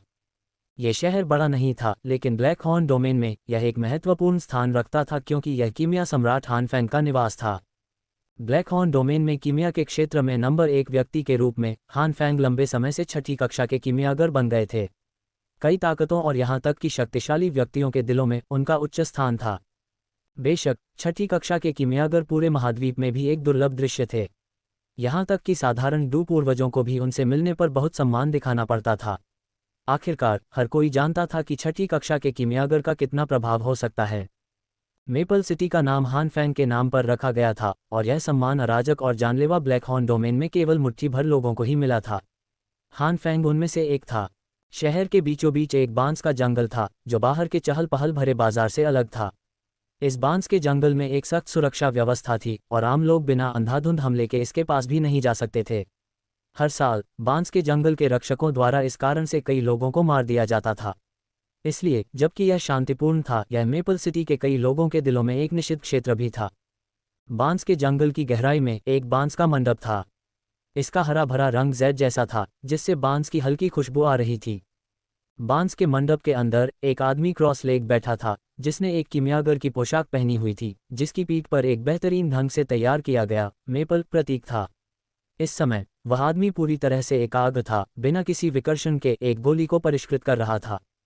थोड़ी देर बाद एक विशाल नीला स्वर्गीय ज्वाला स्तंभ जो लगभग 1 गज मोटा था, बांस के जंगल के ऊपर आकाश में उछला और लंबे समय तक वहीं रहा। अगर कोई इस स्वर्गीय ज्वाला स्तंभ को देखता तो वह निश्चित रूप से आश्चर्य में पड़ जाता, क्योंकि यह एक दिव्य घटना थी जो छठी कक्षा की गोली के बनने पर घटित हुई थी। कीमियागर ने विशाल स्वर्गीय ज्वाला स्तंभ पर नजर डाली। उसका माथा थोड़ा सिकुड़ा हुआ था। उसने अपना हाथ बढ़ाया और स्वर्गीय ज्वाला स्तंभ तेजी से कांपने लगा। थोड़ी देर बाद स्वर्गीय ज्वाला स्तंभ से प्रकाश की एक नीली किरण उतरी, जो अंततः उसकी हथेली के ऊपर तैर रही थी। नीली रोशनी धीरे धीरे कम होती गई, जिससे एक ड्रैगन आंख के आकार की नीली गोली दिखाई दी। गोली की सतह बेहद गोल थी, समुद्र की सतह जैसी, और हल्की नीली रेखाएं लहरों की तरह इसे सुशोभित करती थीं, जो इसे एक रहस्यमय रूप देती थीं। जैसे ही नीली रोशनी स्वर्गीय ज्वाला स्तंभ से अलग हुई, विशाल स्वर्गीय ज्वाला स्तंभ धीरे धीरे बिखर गया, जैसे कि उसने अपना सहारा खो दिया हो, जब तक कि वह पूरी तरह से गायब नहीं हो गया। आखिरकार यह हो ही गया। ऐसा लगता है कि मैं कुछ सालों में 7वीं कक्षा के कीमियागर क्षेत्र में प्रवेश कर पाऊंगा, कीमियागर ने संतुष्ट मुस्कान के साथ कहा। उसने छठी कक्षा की गोली को एक शानदार जेड बोतल में रख दिया। इसके बाद किमियागर मुड़ा और बांस के जंगल से बाहर चला गया। जैसे ही वह मुड़ा, उसका चेहरा सामने आ गया। वह दिखने में सुंदर था, उसके लंबे काले बाल कंधों तक लहरा रहे थे और उसके शरीर से एक अजीबोगरीब औषधीय सुगंध लगातार निकल रही थी, जो लोगों को उसके करीब होने का एक अवर्णनीय एहसास दे रही थी। उसकी छाती के बीच में एक प्राचीन औषधीय कड़ाही का प्रतीक था और कड़ाही पर प्रकाश की 6 सुनहरी किरणें चमक रही थीं और लहरों की तरह लहरा रही थीं, जो एक चमकदार और रहस्यमय पैटर्न बना रही थीं। 6 सुनहरे पैटर्न ऐसी चीज थी जो कीमिया की दुनिया में केवल छठी कक्षा के कीमियागर के पास ही हो सकती थी। यह आदमी, जो लगभग 30 साल का लग रहा था, ब्लैक हॉर्न डोमेन में ऐसी योग्यता रखने वाला एकमात्र व्यक्ति था। वह कोई और नहीं बल्कि कीमिया सम्राट हान फैंग था। कुछ देर बाद हान फैंग बांस के जंगल में एक मंडप में पहुंचा और बैठ गया। थोड़ी देर बाद उसने अचानक अपनी आंखें बंद कर लीं और उसकी उंगलियां हल्के से टैप करने लगीं। एक गहरी नीली स्वर्गीय लौ एक प्राचीन झील की तरह स्पष्ट, रहस्यमय तरीके से उसके भीतर से निकली, उसे घेर लिया। ये गहरी नीली स्वर्गीय लौ बेहद अजीब थी, दिखने में साफ झील के पानी जैसी, लेकिन पानी की नहीं बल्कि लपटों की अलग अनुभूति दे रही थी। जैसे ही गहरी नीली स्वर्गीय ज्वाला ऊपर की ओर बढ़ी, आदमी की आत्मा की शक्ति अचानक काफी बढ़ गई। स्वर्गीय ज्वाला, कोई और स्वर्गीय ज्वाला कहाँ हो सकती है? अगर मुझे एक और स्वर्गीय ज्वाला मिल जाए तो मेरा ज्वाला मंत्र निश्चित रूप से आगे बढ़ेगा। तब तक मेरी शक्ति निश्चित रूप से काफी बढ़ जाएगी। अपने हाथ में गहरी नीली स्वर्गीय ज्वाला को देखते हुए आदमी के चेहरे पर, जो पहले से ही ठंडा था, अचानक कट्टरता का भाव दिखाई दिया। उसने अपना हाथ कसकर पकड़ लिया, बोलने वाला था, लेकिन फिर अपनी भौहों को सिकोड़ लिया, अपनी छाती को पकड़ लिया और जोर से खांसने लगा, और उसकी सांस थोड़ी अनियमित हो गई। थोड़ी देर तक खांसी जारी रही और फिर धीरे धीरे कम हो गई। आदमी ने गहरी सांस ली और दांत भींचकर बुदबुदाया, वह बूढ़ा आदमी, अगर उसने मुझे उस समय ज्वाला मंत्र का अभ्यास करने दिया होता तो सब ठीक हो जाता। एक भ्रष्ट चरित्र के बारे में क्या बकवास है? कीमिया में मेरी प्रतिभा तुमसे कहीं बेहतर है। बोलते बोलते उसकी आवाज़ धीमी हो गई, लेकिन उसकी कसी हुई मुट्ठियों से यह स्पष्ट था कि वह क्रोध और आक्रोश से भरा हुआ था। ठीक उसी क्षण, जैसे कुछ महसूस कर रहा हो, हान फैंग के चेहरे पर भाव बदल गए और वह अपनी सामान्य सहजता में लौट आया। अगले ही क्षण एक भूतिया आकृति अचानक से प्रकट हुई और मंडप में प्रकट हुई। आकृति एक घुटने पर झुकी हुई थी, उसकी आवाज़ कर्कश लेकिन सम्मानजनक थी। मास्टर, आप आखिरकार बाहर आ ही गए। ये सुनकर हान फैंग ने भौहें सिकोड़ी और पूछा, हान बेंग, क्या हुआ? हान फैंग की तत्परता को भांपते हुए हान बेंग ने जल्दी से कहा, मास्टर, आपको शायद पता न हो, लेकिन इस दौरान ब्लैक हॉर्न डोमेन में कुछ बड़ा हुआ है। फिर हान बेंग ने हान फैंग को इस अवधि के दौरान ब्लैक हॉर्न डोमेन में हुई हर चीज़ के बारे में बताना शुरू किया। क्या इतने सारे शक्तिशाली नेता मारे गए? यहाँ तक कि फैन लाओ भी मारा गया। हान बेंग की बातें सुनने के बाद हान फैंग शांत नहीं बैठ सका। उसका चेहरा एकदम बदल गया और उसे यकीन नहीं हो रहा था कि उसके छोटे से एकांतवास के दौरान ब्लैक हॉर्न डोमेन में जो बदलाव हुए थे वे धरती हिला देने वाले थे। क्या तुम्हें पता चल गया है कि यह किसने किया? हान फैंग ने उत्सुकता से पूछा। हान बेंग के चले जाने के बाद हान फैंग को स्वर्गीय ज्वाला की बात याद आई और उसने उस पर विचार किया। अफवाह है कि जियानान अकादमी के भीतर एक स्वर्गीय ज्वाला छिपी हुई है। ऐसा लगता है कि मुझे अपना ध्यान जियानान अकादमी पर केंद्रित करना चाहिए। हान फैंग खड़ा हुआ और जियानान अकादमी की दिशा में देखने लगा। तभी बांस के जंगल में अचानक एक तीखी हंसी गूंज उठी। अचानक हुई इस आवाज ने हान फैंग के दिल को जकड़ लिया और उसके सिर में झुनझुनी होने लगी। वह कौन था? कोई उसकी जानकारी के बिना बांस के जंगल में कैसे प्रवेश कर सकता है? लेकिन उस कर्कश हंसी को सुनकर हान फैंग को एक अजीब सा एहसास हुआ, जैसे उसने इसे पहले कहीं सुना हो। जबकि हान फैंग अभी भी हैरान था, मंडप के बाहर अचानक पतली हवा से एक गहरा कोहरा दिखाई दिया और कोहरे के भीतर एक काला व्यक्ति खड़ा था। इस परिचित तरीके से प्रकट होते हुए हान फैंग का दिल कांप उठा और उसे तुरंत घुसपैठिए की पहचान का एहसास हुआ। उसने सम्मानपूर्वक सिर झुकाया और कहा, हान फैंग सोल हॉल के दूत को अपना सम्मान देता है। क्या मैं दूत के निर्देशों के बारे में पूछ सकता हूँ? हान फैंग के सम्मानजनक रवैये ने धुंध के अंदर उपहास कर रहे उस काले व्यक्ति को पूरी तरह से चकित कर दिया। यह आदमी क्या कर रहा है? अपनी उलझन के बीच डार्क फिगर को अचानक अपने शिक्षकों को धोखा देने और अपने पूर्वजों को नष्ट करने का कार्य याद आया जो इस आदमी ने अतीत में किया था, और वह समझ गया। शिक्षकों को धोखा देकर और पूर्वजों को नष्ट करके चाले चल रहा है। मरना ही होगा। अपने सामने हान फैंग को देखते हुए डार्क फिगर की आंखें तीव्र हत्या के इरादे से भर गईं। अगले ही पल डार्क फिगर ने धीरे से धुंध के भीतर अपना हाथ बढ़ाया और चुपचाप सोचा, आत्मा बंधन। हान फैंग, जो अभी भी हैरान था, ने अचानक महसूस किया कि उसकी आत्मा को हिंसक रूप से खींचा जा रहा है, जैसे कि वह उसके शरीर से मुक्त होने वाली हो। प्रवर्तक, क्या कोई गलतफहमी है? हान फैंग चौंक गया, लेकिन उसने समझाने की भी कोशिश की। दुर्भाग्य से डार्क फिगर ने उसकी बातों की पूरी तरह से अवहेलना की और सोलबाइंड की शक्ति को बढ़ा दिया। इसके बाद हान फैंग की तीखी चीखों के बीच उसकी शक्तिशाली आत्मा को जबरदस्ती डार्क फिगर की हथेली में एक भंवर में खींच लिया गया और एक काले रंग में बदल दिया गया। मन का। हान फैंग की आत्मा काले मनके के भीतर फंस गई थी, क्रोध में दहाड़ रही थी। अध्याय 216 महान फसल। हम्फ। हान फैंग, जो कुछ भी तुम्हारे साथ हो रहा है तुम उसके लायक हो।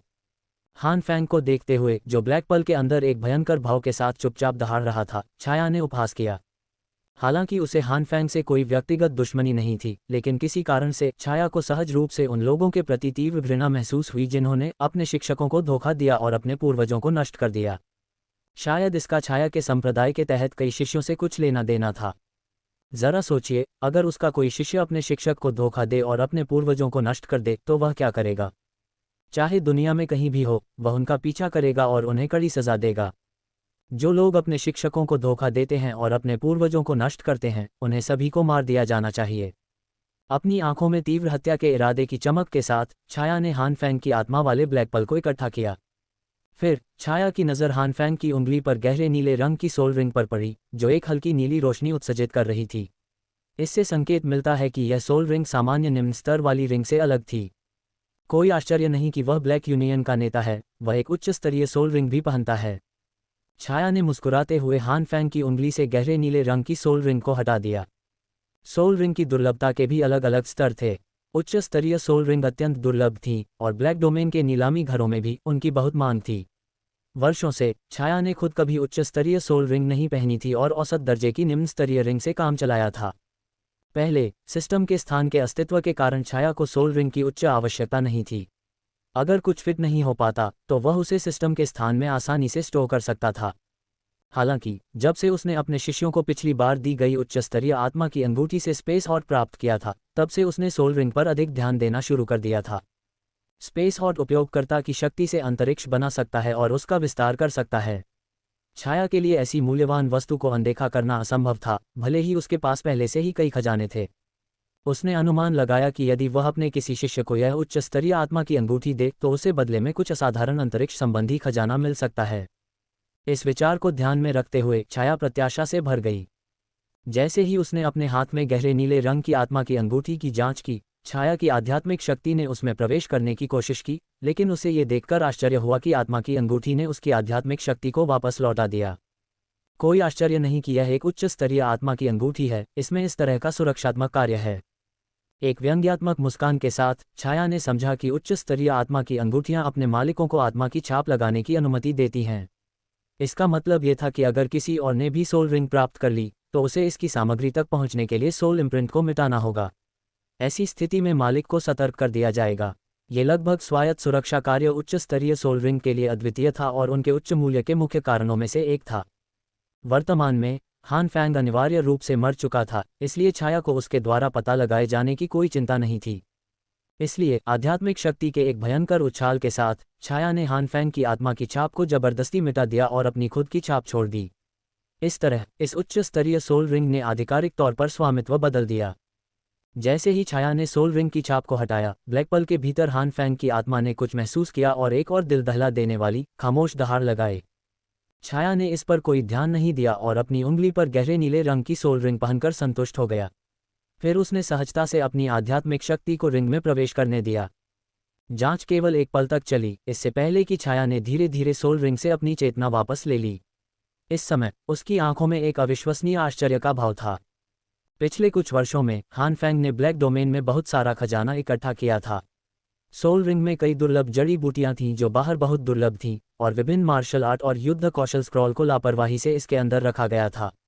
स्पष्ट रूप से ये वे वस्तुएं थीं जिनका आदान प्रदान उन लोगों द्वारा किया जाता था जो उसकी रसायन विज्ञान विशेषज्ञता चाहते थे। हालांकि छाया ने केवल एक सरसरी नज़र डाली, लेकिन आत्मा की अंगूठी के भीतर की सामग्री की समृद्धि ने उसे उत्साहित कर दिया। इस बार हान फैंग की सारी दौलत और इस गहरे नीले रंग की उच्च स्तरीय आत्मा की अंगूठी में संग्रहित खजाने के साथ ये ब्लैक डोमेन में हर शक्तिशाली व्यक्ति को पागल कर देगा। हे कोई आश्चर्य नहीं कि वह छठी कक्षा का कीमियागर है, वह वास्तव में धन में तैर रहा है। छाया ने ठहाका लगाया और फिर अचानक रुक गई, उसके चेहरे पर निराशा का एक संकेत था। वह 7वीं कक्षा का किमियागर ऐसी विकट परिस्थितियों में क्यों रह रहा था? उसे अमीर बनने के अपने सपने को पूरा करने के लिए डकैती का सहारा क्यों लेना पड़ा? धीरे से आह भरते हुए छाया एक रहस्यमय काली धुंध में बदल गई और घने जंगल में गायब हो गई। एक पल बाद उसी साधारण सराय में गुहे की आकृति अचानक पतली हवा से प्रकट हुई। चलो कुछ दिनों के लिए आराम करते हैं। लगातार 5 दिनों की कार्रवाई के बाद पूरा ब्लैक डोमेन अराजकता में था। सावधानीपूर्वक विचार करने के बाद गुहे ने अस्थायी रूप से अपनी गतिविधियों को रोकने का फैसला किया। जबकि भ्रम का लाभ उठाना अच्छा था, लेकिन परेशानी पैदा करने पर परेशानी में पड़ना भी आसान था। जो लोग इतने सालों से ब्लैक डोमेन में फले फूले थे, उन्हें कम करके नहीं आंका जाना चाहिए था। अब जब वे सतर्क थे तो उनके लिए पहल करना जारी रखना उचित नहीं था। इसलिए गुहे ने कुछ समय के लिए चुप रहने और स्थिति के शांत होने का इंतजार करने का फैसला किया। इसके अलावा वह पिछले कुछ समय से वुहुफा की पहचान के तहत काम कर रहा था और उसे डर था कि उसने सोल पैलेस का ध्यान आकर्षित कर लिया है। हालांकि यह थोड़ा कठिन रहा है, लेकिन फसल काफ़ी अच्छी रही है। लूट के इन दिनों के दौरान उसने जो खजाने हासिल किए थे उनके बारे में सोचते हुए गुहे की आंखों में उत्साह के निशान दिखाई दिए। इसके बाद गुहे की चेतना सिस्टम के स्थान में प्रवेश कर गई और उसने इन दिनों से अपने लाभ की सूची बनाना शुरू कर दिया। छांटना आसान बनाने के लिए गुहे ने लूटी गई सभी वस्तुओं को वर्गीकृत किया। कुछ ही देर में सभी सामान बड़े करीने से ढेरों में व्यवस्थित हो गए। उनमें से सबसे अधिक संख्या में स्पिरिट जड़ी बूटियां और मैजिक कोड थे, और फिर मैजिक कोड, हथियार, मार्शल आर्ट स्क्रॉल और बहुत कुछ था। सभी चीज़ों को ढेरों में वर्गीकृत करने के बाद गुहे ने एक एक करके ढेर गिनना शुरू किया। स्वाभाविक रूप से उनकी पहली पसंद उनकी पसंदीदा स्पिरिट जड़ी बूटियां थीं। अपने सामने छोटे छोटे पहाड़ों की तरह ढेर किए गए स्पिरिट जड़ी बूटियों के ढेर को देखकर गुहे को उपलब्धि का एहसास हुआ। अब से उसे आखिरकार स्पिरिट जड़ी बूटियों का इस्तेमाल करने की आज़ादी मिल सकती थी। ये स्पिरिट जड़ी बूटियां 6 प्रमुख शक्तियों के संग्रह से एकत्र की गई थीं, जिनमें मेडिसिन सम्राट हान फेंग भी शामिल थे।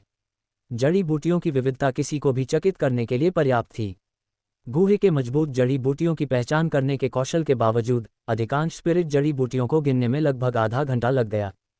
इसके बाद उसने प्रत्येक कीमती स्पिरिट जड़ी बूटी का नाम जोर से पुकारना शुरू किया। उसने जो जड़ी बूटियां सुनाईं वे कम से कम 6ठी या 7वीं कक्षा की थीं, और वह अचानक बर्फ सफ़ेद जैड पत्थर पर रुक गया, अपनी आंखें सिकोड़ते हुए। क्या ये अर्थ कोर जैड मदर है? ये वस्तु लगभग आधा गज लंबी और 1 हाथ की लंबाई जितनी चौड़ी थी। अर्थ कोर जैड मदर का इतना बड़ा टुकड़ा बाहरी दुनिया में बेहद दुर्लभ था।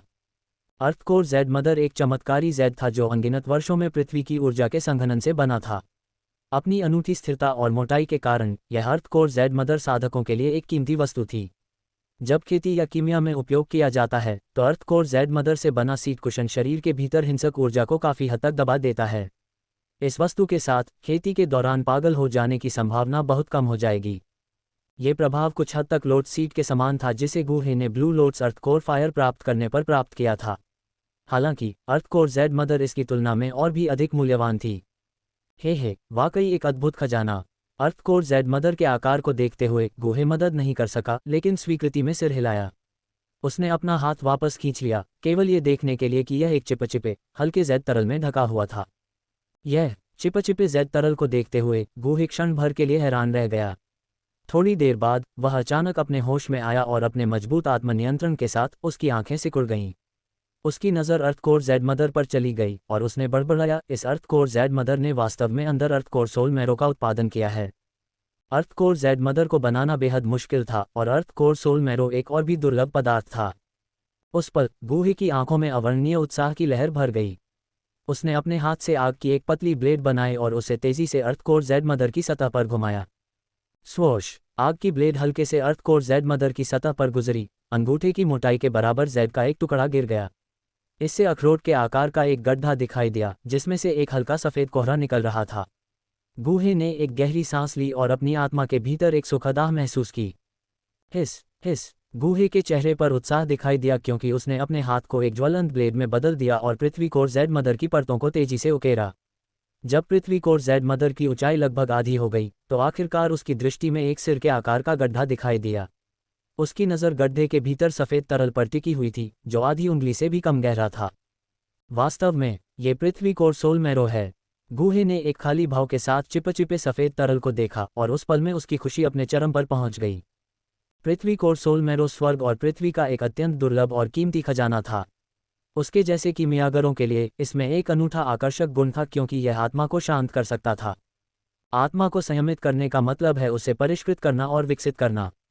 दूसरे शब्दों में अर्थ कोर सोलमेरो आत्मा से अशुद्धियों को साफ कर सकता है।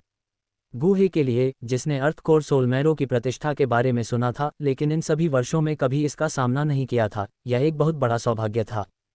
इस खजाने की उसकी वर्तमान स्थिति में महत्वपूर्ण भूमिका थी। इसके साथ गूहे के पास आध्यात्मिक क्षेत्र में प्रवेश करने का 50% मौका हो सकता था।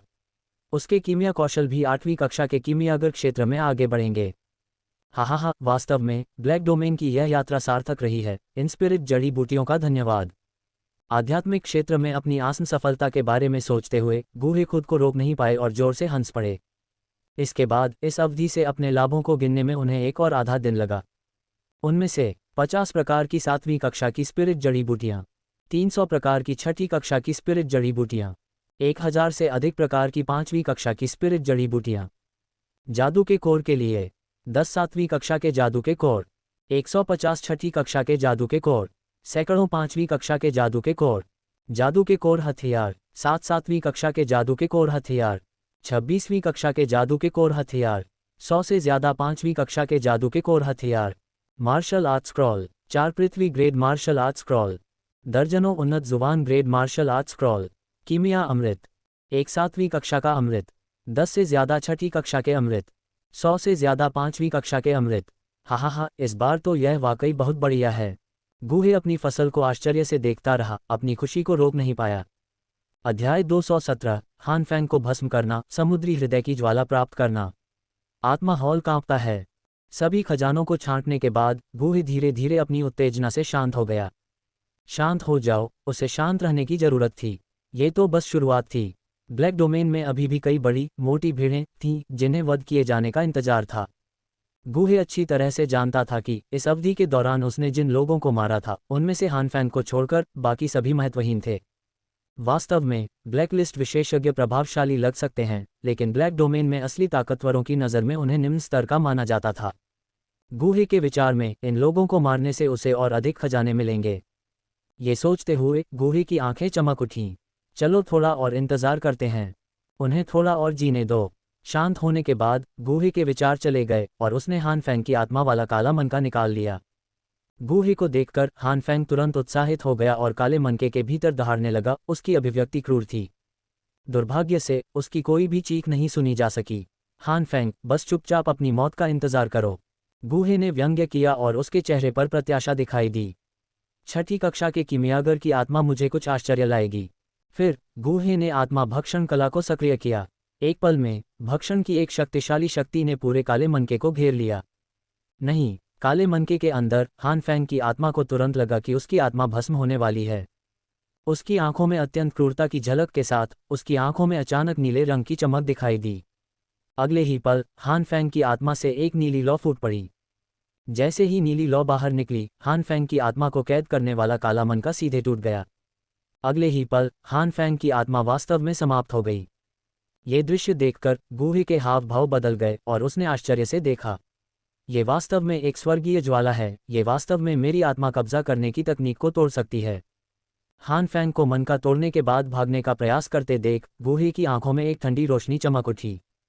क्या आपको लगता है कि सिर्फ अपनी आत्मा के साथ आप मेरी पकड़ से बच सकते हैं? जैसे ही उसकी आवाज़ गिरी, गूहे की हथेली से 5 भयानक जंजीरें निकलीं, जिसने तुरंत हानफेंग को जकड़ लिया, जो भागने की कोशिश कर रहा था।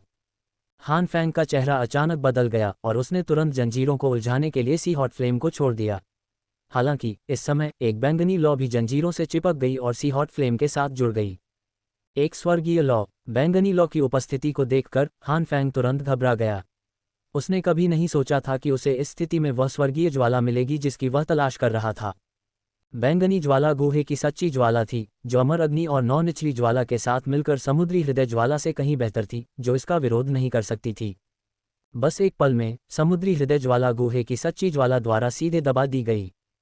यह असंभव है। हानफेंग स्वाभाविक रूप से समुद्री हृदय ज्वाला की स्थिति को समझ सकता था। उसने समुद्री हृदय ज्वाला को सक्रिय करने की पूरी कोशिश की, लेकिन यह पूरी तरह से अप्रभावी था और दबाई गई समुद्री हृदय ज्वाला उसकी मदद नहीं कर सकती थी। समुद्री हृदय ज्वाला की सहायता के बिना 5 जंजीरों ने तुरंत हान फैंग को कसकर बांध दिया। नहीं, कृपया मुझे छोड़ दो। मैं छठी कक्षा का कीमियागर हूँ, मैं गोलियों को परिष्कृत करने में आपकी मदद कर सकता हूँ। कृपया मुझे मत मारो।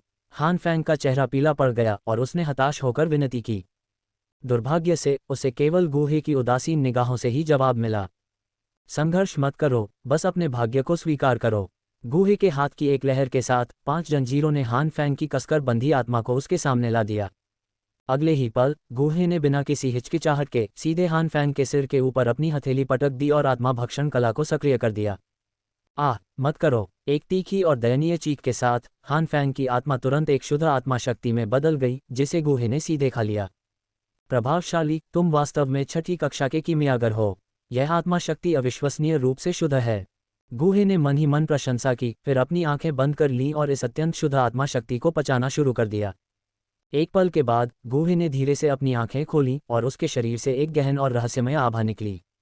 इस अवधि के दौरान गूहे ने कई शक्तिशाली व्यक्तियों की आत्माओं को खा लिया था और हान फैंग की आत्मा के जुड़ने से उसकी आत्मा शक्ति और भी अधिक पूर्ण हो गई थी। उसे ये भी लग रहा था कि वह किसी भी क्षण आत्मा के आध्यात्मिक क्षेत्र में प्रवेश कर सकता है। हालांकि गूहे जानता था कि आत्मा के आध्यात्मिक क्षेत्र में प्रवेश करना अविश्वसनीय रूप से कठिन था और बाहरी मदद के बिना इसे प्राप्त करना लगभग असंभव था। मेरी वर्तमान स्थिति और पृथ्वी कोर सोलमेरों के साथ मैं आत्मविश्वास से आत्मा के आध्यात्मिक क्षेत्र में प्रवेश करने का प्रयास कर सकता हूँ। जब गूहे ने अपनी स्थिति को महसूस किया तो वह मुस्कुराए बिना नहीं रह सका।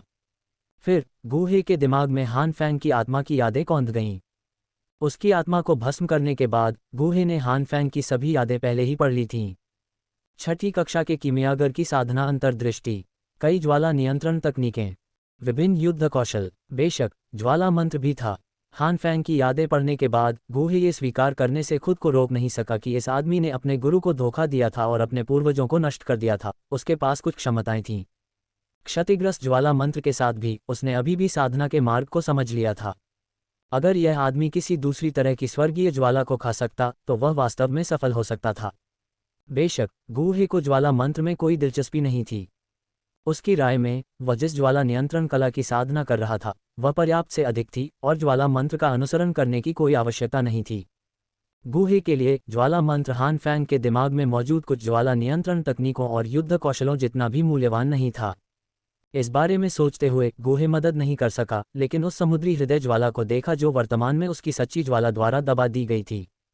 हान फैंग की आत्मा के निधन के साथ समुद्री हृदय ज्वाला मालिकहीन हो गई थी और यह अब पहले की तरह प्रतिरोध नहीं करती थी।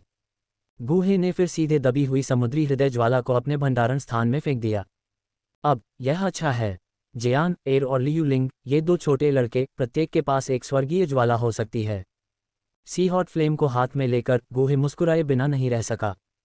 मूल रूप से उसने ग्रीन लोड स्कोर फ्लेम को या तो जियान या लियू लिंग को देने की योजना बनाई थी अगर उनमें से कोई एक साल बाद अल्केमिस्ट ग्रैंड मीटिंग में चैंपियनशिप जीतता है। लेकिन अब उसके पास पहले से ही 2 स्वर्गीय लपटें थीं, इसलिए यह एक अप्रत्याशित लाभ की तरह था। अगला, मुझे एकांत में प्रवेश करने और आत्मा के आध्यात्मिक क्षेत्र में प्रवेश करने के लिए पृथ्वी कोर सोलमेरों को परिष्कृत करने के लिए एक जगह ढूंढनी चाहिए। अभी अभी प्राप्त की गई पृथ्वी कोर सोलमेरों के बारे में सोचते हुए गूहे अधीरता महसूस करने से खुद को रोक नहीं सका। ब्लैक डोमेन के पूर्वी भाग में घने मियास्मा से भरा एक दलदल था और शून्य जहरीली गैसों से भरा था। यदि कोई साधारण डू सम्राट विशेषज्ञ प्रवेश करता तो वे कीमती खजाने की सुरक्षा के बिना एक घातक अंत का सामना करते। पिछले कुछ दशकों में अनगिनत विशेषज्ञों ने इस दलदल में कदम रखा था और उनमें से लगभग सभी जहरीली गैस में मर गए थे। इसलिए इस दलदल को मौत का दलदल भी कहा जाता था। बेशक कुछ विशेषज्ञ इस दलदल से गुजरने और इसके पीछे की पर्वत श्रृंखला तक पहुंचने में कामयाब रहे थे, लेकिन अजीब बात यह है कि प्रवेश करने वाले लोग चाहे कितने भी शक्तिशाली क्यों न हो, उनमें से कोई भी कभी वापस नहीं लौटा। इस बात ने हर उस व्यक्ति की रीढ़ की हड्डी में सिहरन पैदा कर दी जिसने इसके बारे में सुना।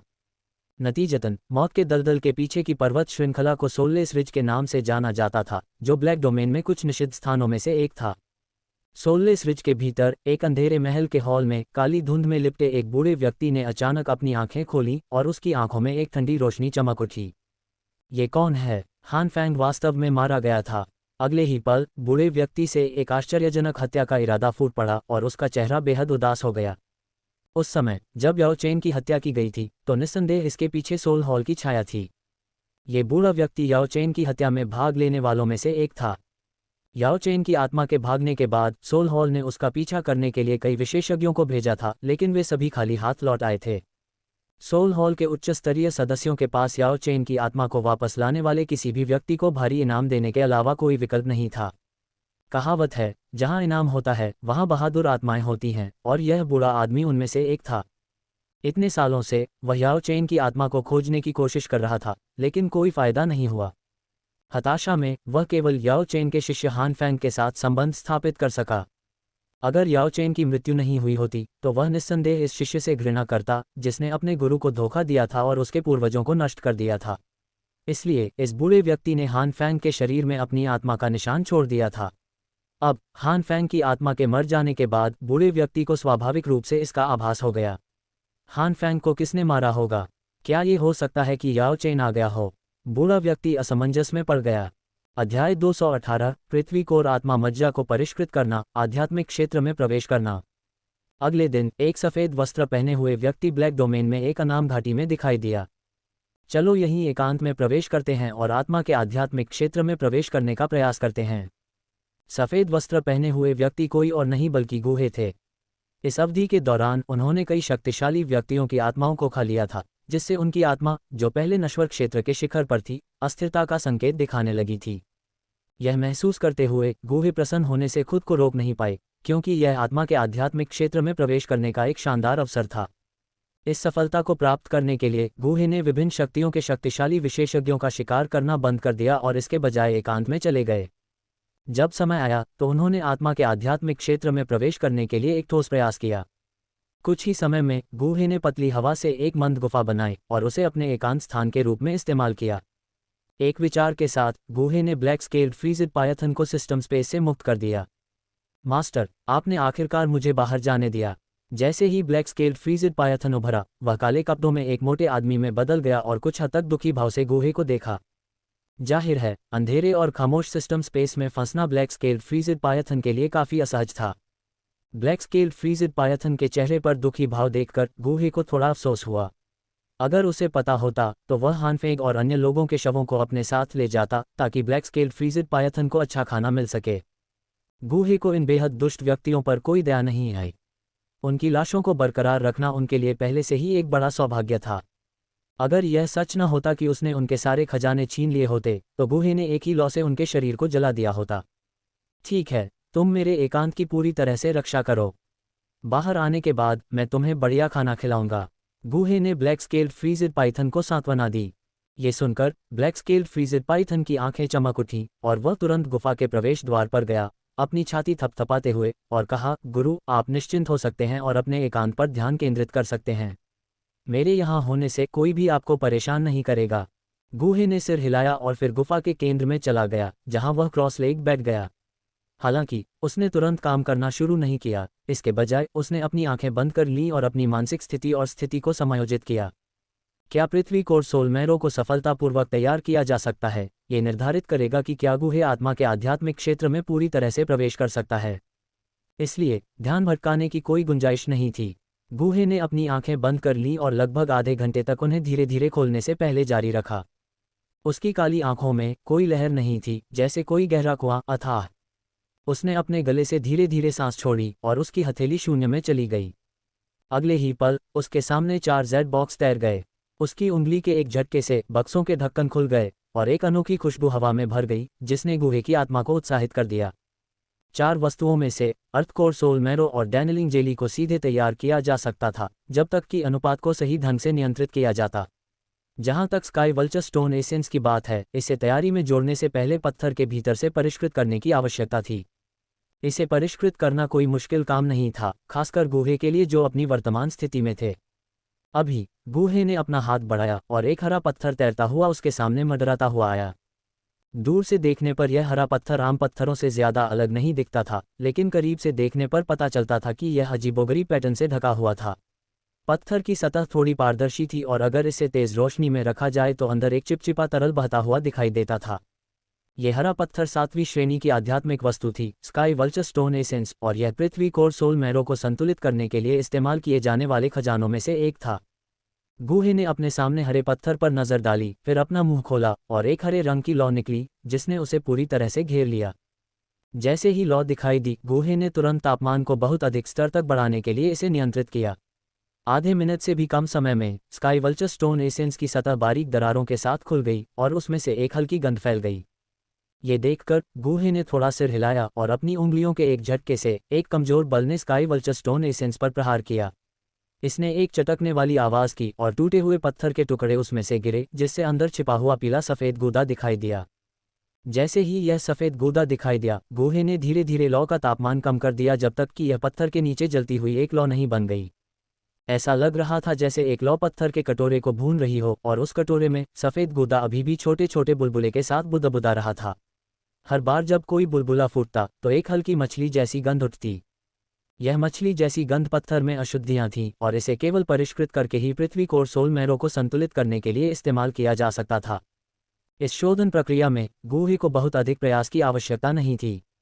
केवल 10 मिनट से अधिक समय में सफेद गूदे के भीतर की मछली जैसी गंध पूरी तरह से समाप्त हो गई थी। स्काई वल्चर स्टोन एसेंस के शोधन को पूरा करने के बाद गूहे की अभिव्यक्ति अपरिवर्तित रही। उसने अपना हाथ हिलाया और उसके हाथ में कुछ नाजुक जैड की बोतलें और बर्तन दिखाई दिए।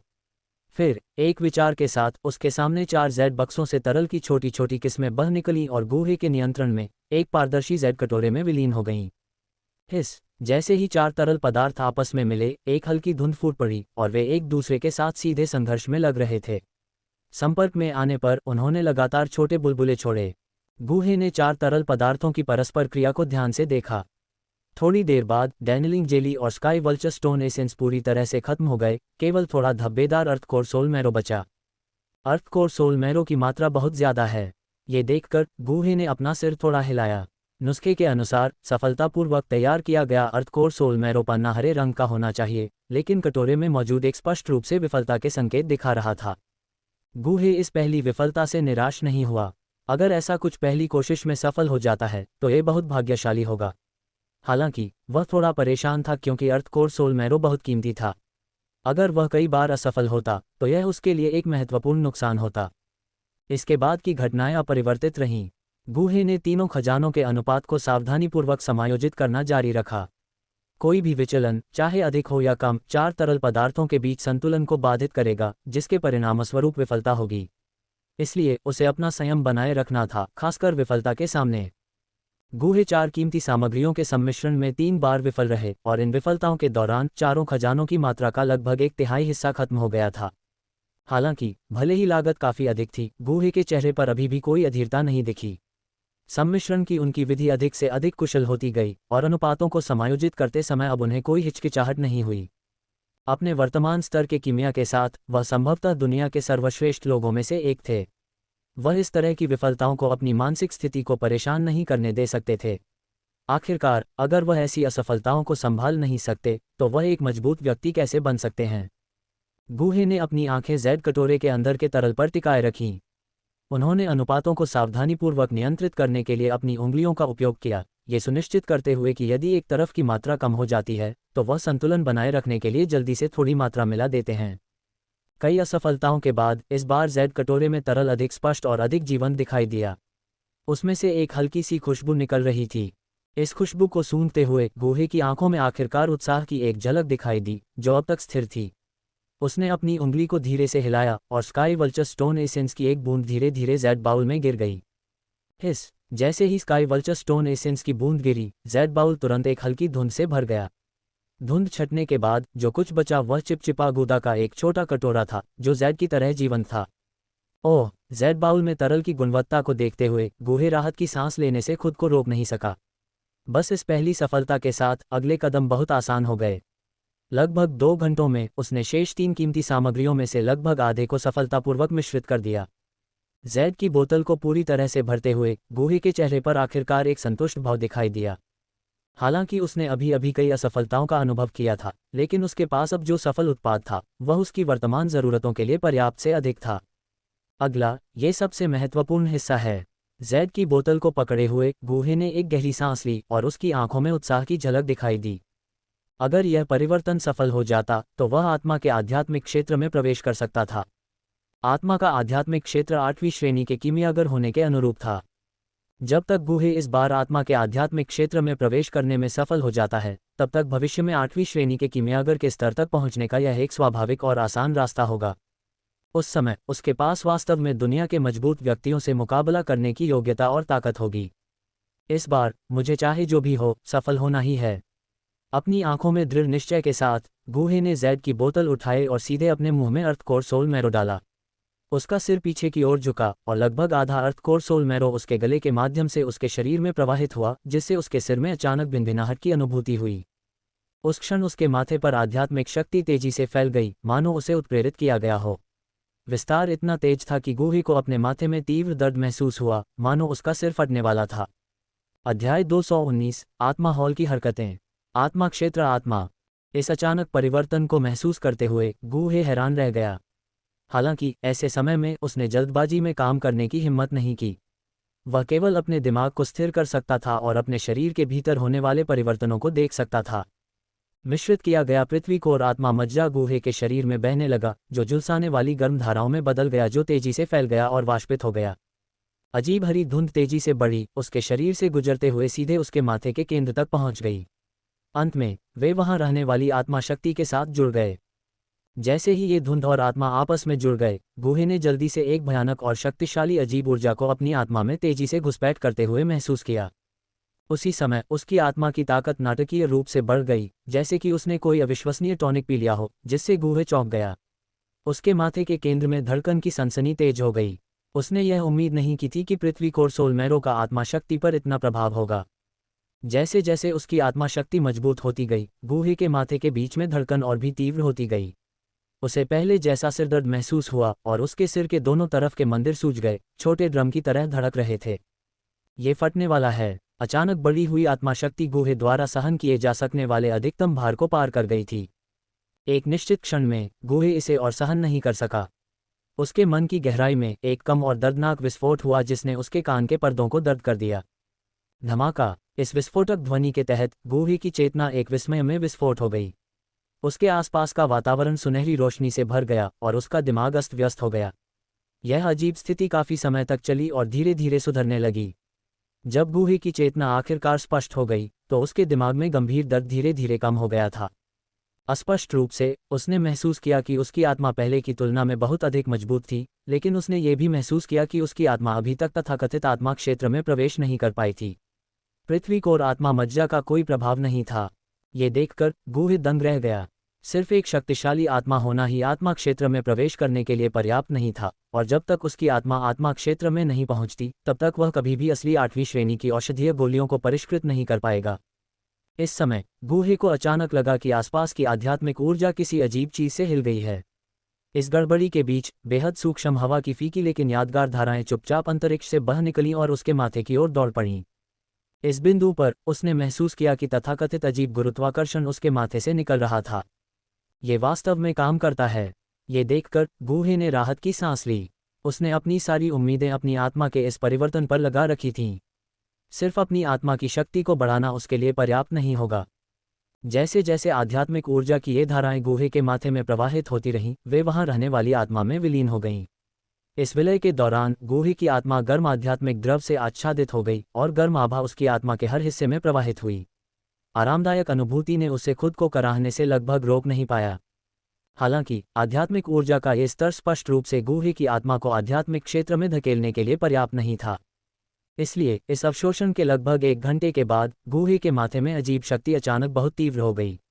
अंत में एक अदृश्य उतार चढ़ाव, जो नग्न आंखों के लिए अदृश्य था, अचानक फूट पड़ा, चुपचाप फैल गया, गुफा से बाहर बह गया, गुफा की दीवार को भेदते हुए और पहाड़ की चोटी के ऊपर आकाश में फैल गया। बूम। जैसे ही यह उतार चढ़ाव फैला, इस पर्वत शिखर का पूरा आकाश और पृथ्वी गर्म तेल के बर्तन की तरह उबलने लगा, अचानक फट गया। स्वर्ग और पृथ्वी के अचानक उथल पुथल ने पर्वत शिखर पर सभी जादुई जानवरों का ध्यान आकर्षित किया। हालांकि यह अजीब आध्यात्मिक ऊर्जा उनके लिए बहुत अलौकिक थी। कुछ उच्च स्तरीय शक्तिशाली जादुई जानवरों को छोड़कर अधिकांश जादुई जानवर केवल अशांत आकाश और पृथ्वी को घूर सकते थे, कुछ भी असामान्य महसूस करने में असमर्थ थे। गुफा के बाहर ब्लैक स्केल्ड फ्रिजिड पायथन भी इस अचानक परिवर्तन से थोड़ा हैरान था। उसकी नज़र गुफा के गहरे हिस्से पर जाकर रुकी, जहां गूहे एकांत में था। उसकी आंखों में विस्मय का भाव था। कितना शक्तिशाली आत्मा का उतार चढ़ाव! क्या ये तथाकथित आध्यात्मिक ऊर्जा है। मैंने सुना है कि केवल कुछ 8वीं कक्षा के कीमियागर ही इसे अवशोषित कर सकते हैं, जिन्होंने आत्मा के दायरे में प्रवेश किया है। ब्लैक स्केल्ड फ्रिजिड पायथन की आंखें थोड़ी झपक रही थीं। हालांकि यह 8वीं श्रेणी के जादुई जानवर के रूप में खुरदरा लग रहा था, लेकिन इसका ज्ञान कम नहीं था।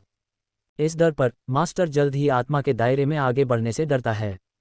ब्लैक स्केल्ड फ्रिजिड पायथन ने धीमी आवाज में खुद से कहा, फिर धीरे से सिर हिलाया, जिससे उसकी आंखों में उत्साह का भाव दिखा। अगर मास्टर इस बार आत्मा के दायरे में प्रवेश कर पाता तो वह जल्द ही 8वीं कक्षा का कीमियागर बन जाता। पूरे डॉकी महाद्वीप में भी 8वीं कक्षा का कीमियागर आम नहीं था। ... जैसे ही गूढ़े आत्मा क्षेत्र में प्रवेश कर रहा था, हान फैंग की मृत्यु की खबर आखिरकार पता चली। ब्लैकलिस्ट में तीसरे स्थान पर रहने वाले प्रतिष्ठित मेडिसिन सम्राट की बिना किसी आवाज के हत्या कर दी गई थी। इस खबर ने एक बार फिर पूरे ब्लैक हॉर्न क्षेत्र में सनसनी फैला दी। हान फैंग की स्थिति के साथ कुछ शीर्ष हस्तियों की रैंकिंग कुछ हद तक महत्वहीन हो गई। हालांकि हान फैंग केवल डू सम्राट स्तर पर था, लेकिन छठी कक्षा के कीमियागर के रूप में उसकी पहचान का मतलब था कि डू जोंग विशेषज्ञों को भी उसका कुछ सम्मान करना पड़ता था। ऐसे प्रमुख व्यक्ति के पतन ने सीधे पूरे ब्लैक हॉर्न क्षेत्र को हिलाकर रख दिया। उन प्रमुख ताकतों के नेता और भी अधिक चिंतित थे, उन्हें डर था कि वे अगले हो सकते हैं। ... Soul burial ridge, soul hall, एक शाखा। एक छाया जल्दी से एक साइड हॉल में घुसी और पत्थर के चबूतरे पर बैठे बुजुर्ग व्यक्ति से सम्मानपूर्वक कहा, मैं भगवान रक्षक को अपना सम्मान देता हूँ। ये सुनकर बुजुर्ग व्यक्ति ने धीरे से अपनी आंखें खोलीं और उसकी धुंधली निगाहें छाया को देखने लगीं। उसकी आवाज़ कर्कश थी और उसने पूछा, आत्मा, तुम्हें क्या पता चला है? आखिर हान फैंग को किसने मारा?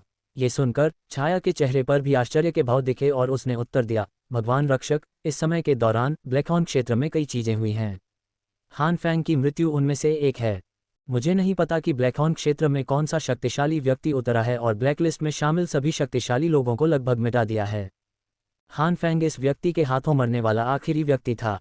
क्या ऐसा है? निश्चित रूप से, मैं आपके लिए पार्ट में ब्लैक लिन को हेई लिन में बदल दूंगा। ...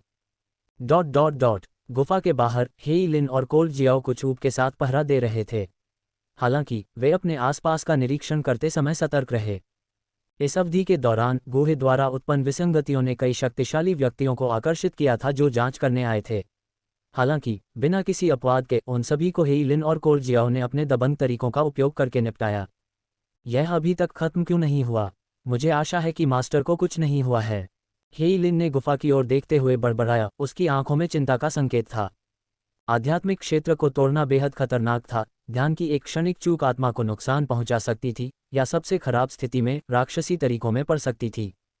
बूम! जैसे ही हेई लिन बड़बड़ा रहा था, गुफा के भीतर से अचानक एक बहरा करने वाली आवाज फूट पड़ी। पहाड़ की अत्यंत कठोर चट्टान फट गई और एक अदृश्य चमक फूट पड़ी जो हवा में मंडरा रही थी। एक विशाल आत्मिक शक्ति एक उफनती ज्वार की लहर की तरह बिजली की तरह बह गई। इस विशाल आत्मिक शक्ति को महसूस करते हुए गुफा के बाहर खड़े हेई लिन के हाव भाव सूक्ष्म रूप से बदल गए। उनकी आंखों में उत्साह झलक रहा था। क्या मास्टर सफल हो गए हैं? अध्याय 220, आत्मा पर हमला। आत्मा हॉल से दूर आसमान के ऊपर क्षितिज पर एक अदृश्य प्रकाश मंडराता है। एक विशाल और शक्तिशाली आत्मा बल ज्वार की तरह अपने केंद्र से सभी दिशाओं में तेजी से बहता है। इस समय पूरे पर्वत श्रृंखला के भीतर कुछ असाधारण रूप से मजबूत उच्च स्तरीय जादुई जानवरों को छोड़कर बाकी सभी जानवर एक तीव्र आत्मा दबाव महसूस करते हैं। इस आत्मा दबाव के तहत उनके शरीर अनजाने में थोड़ा कांपते हैं। आकाश में विसंगति को ब्लैक स्केल्ड फ्रीजिड पायथन द्वारा भी महसूस किया जाता है।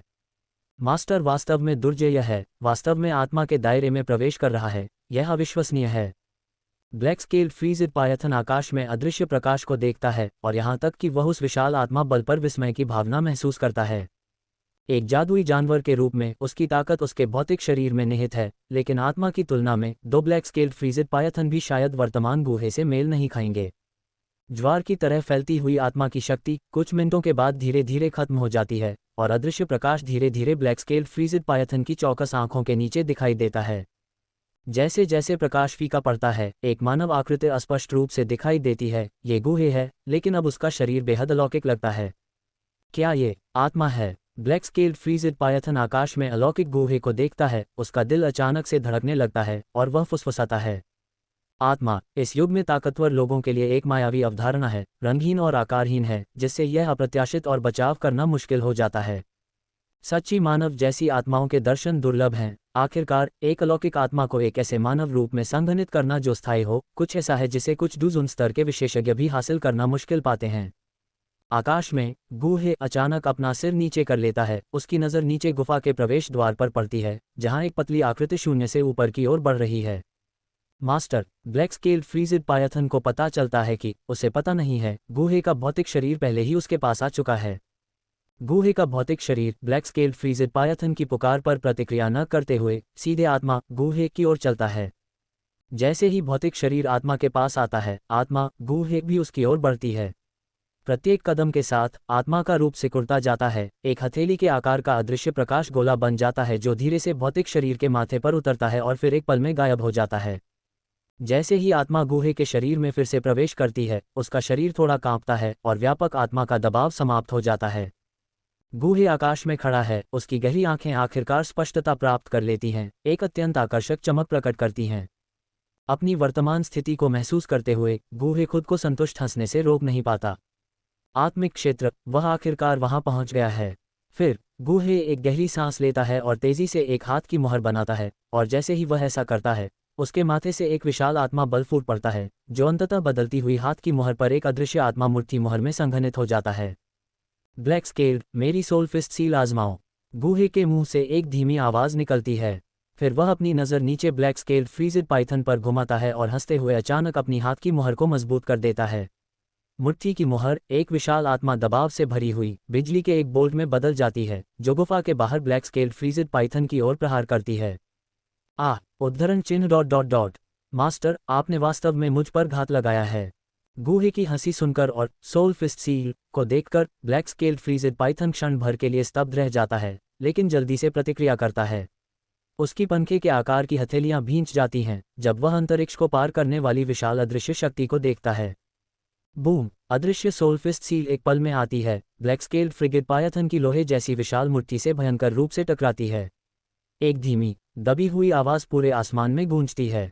टकराने पर अपेक्षित ऊर्जा तरंगें दिखाई नहीं देती हैं।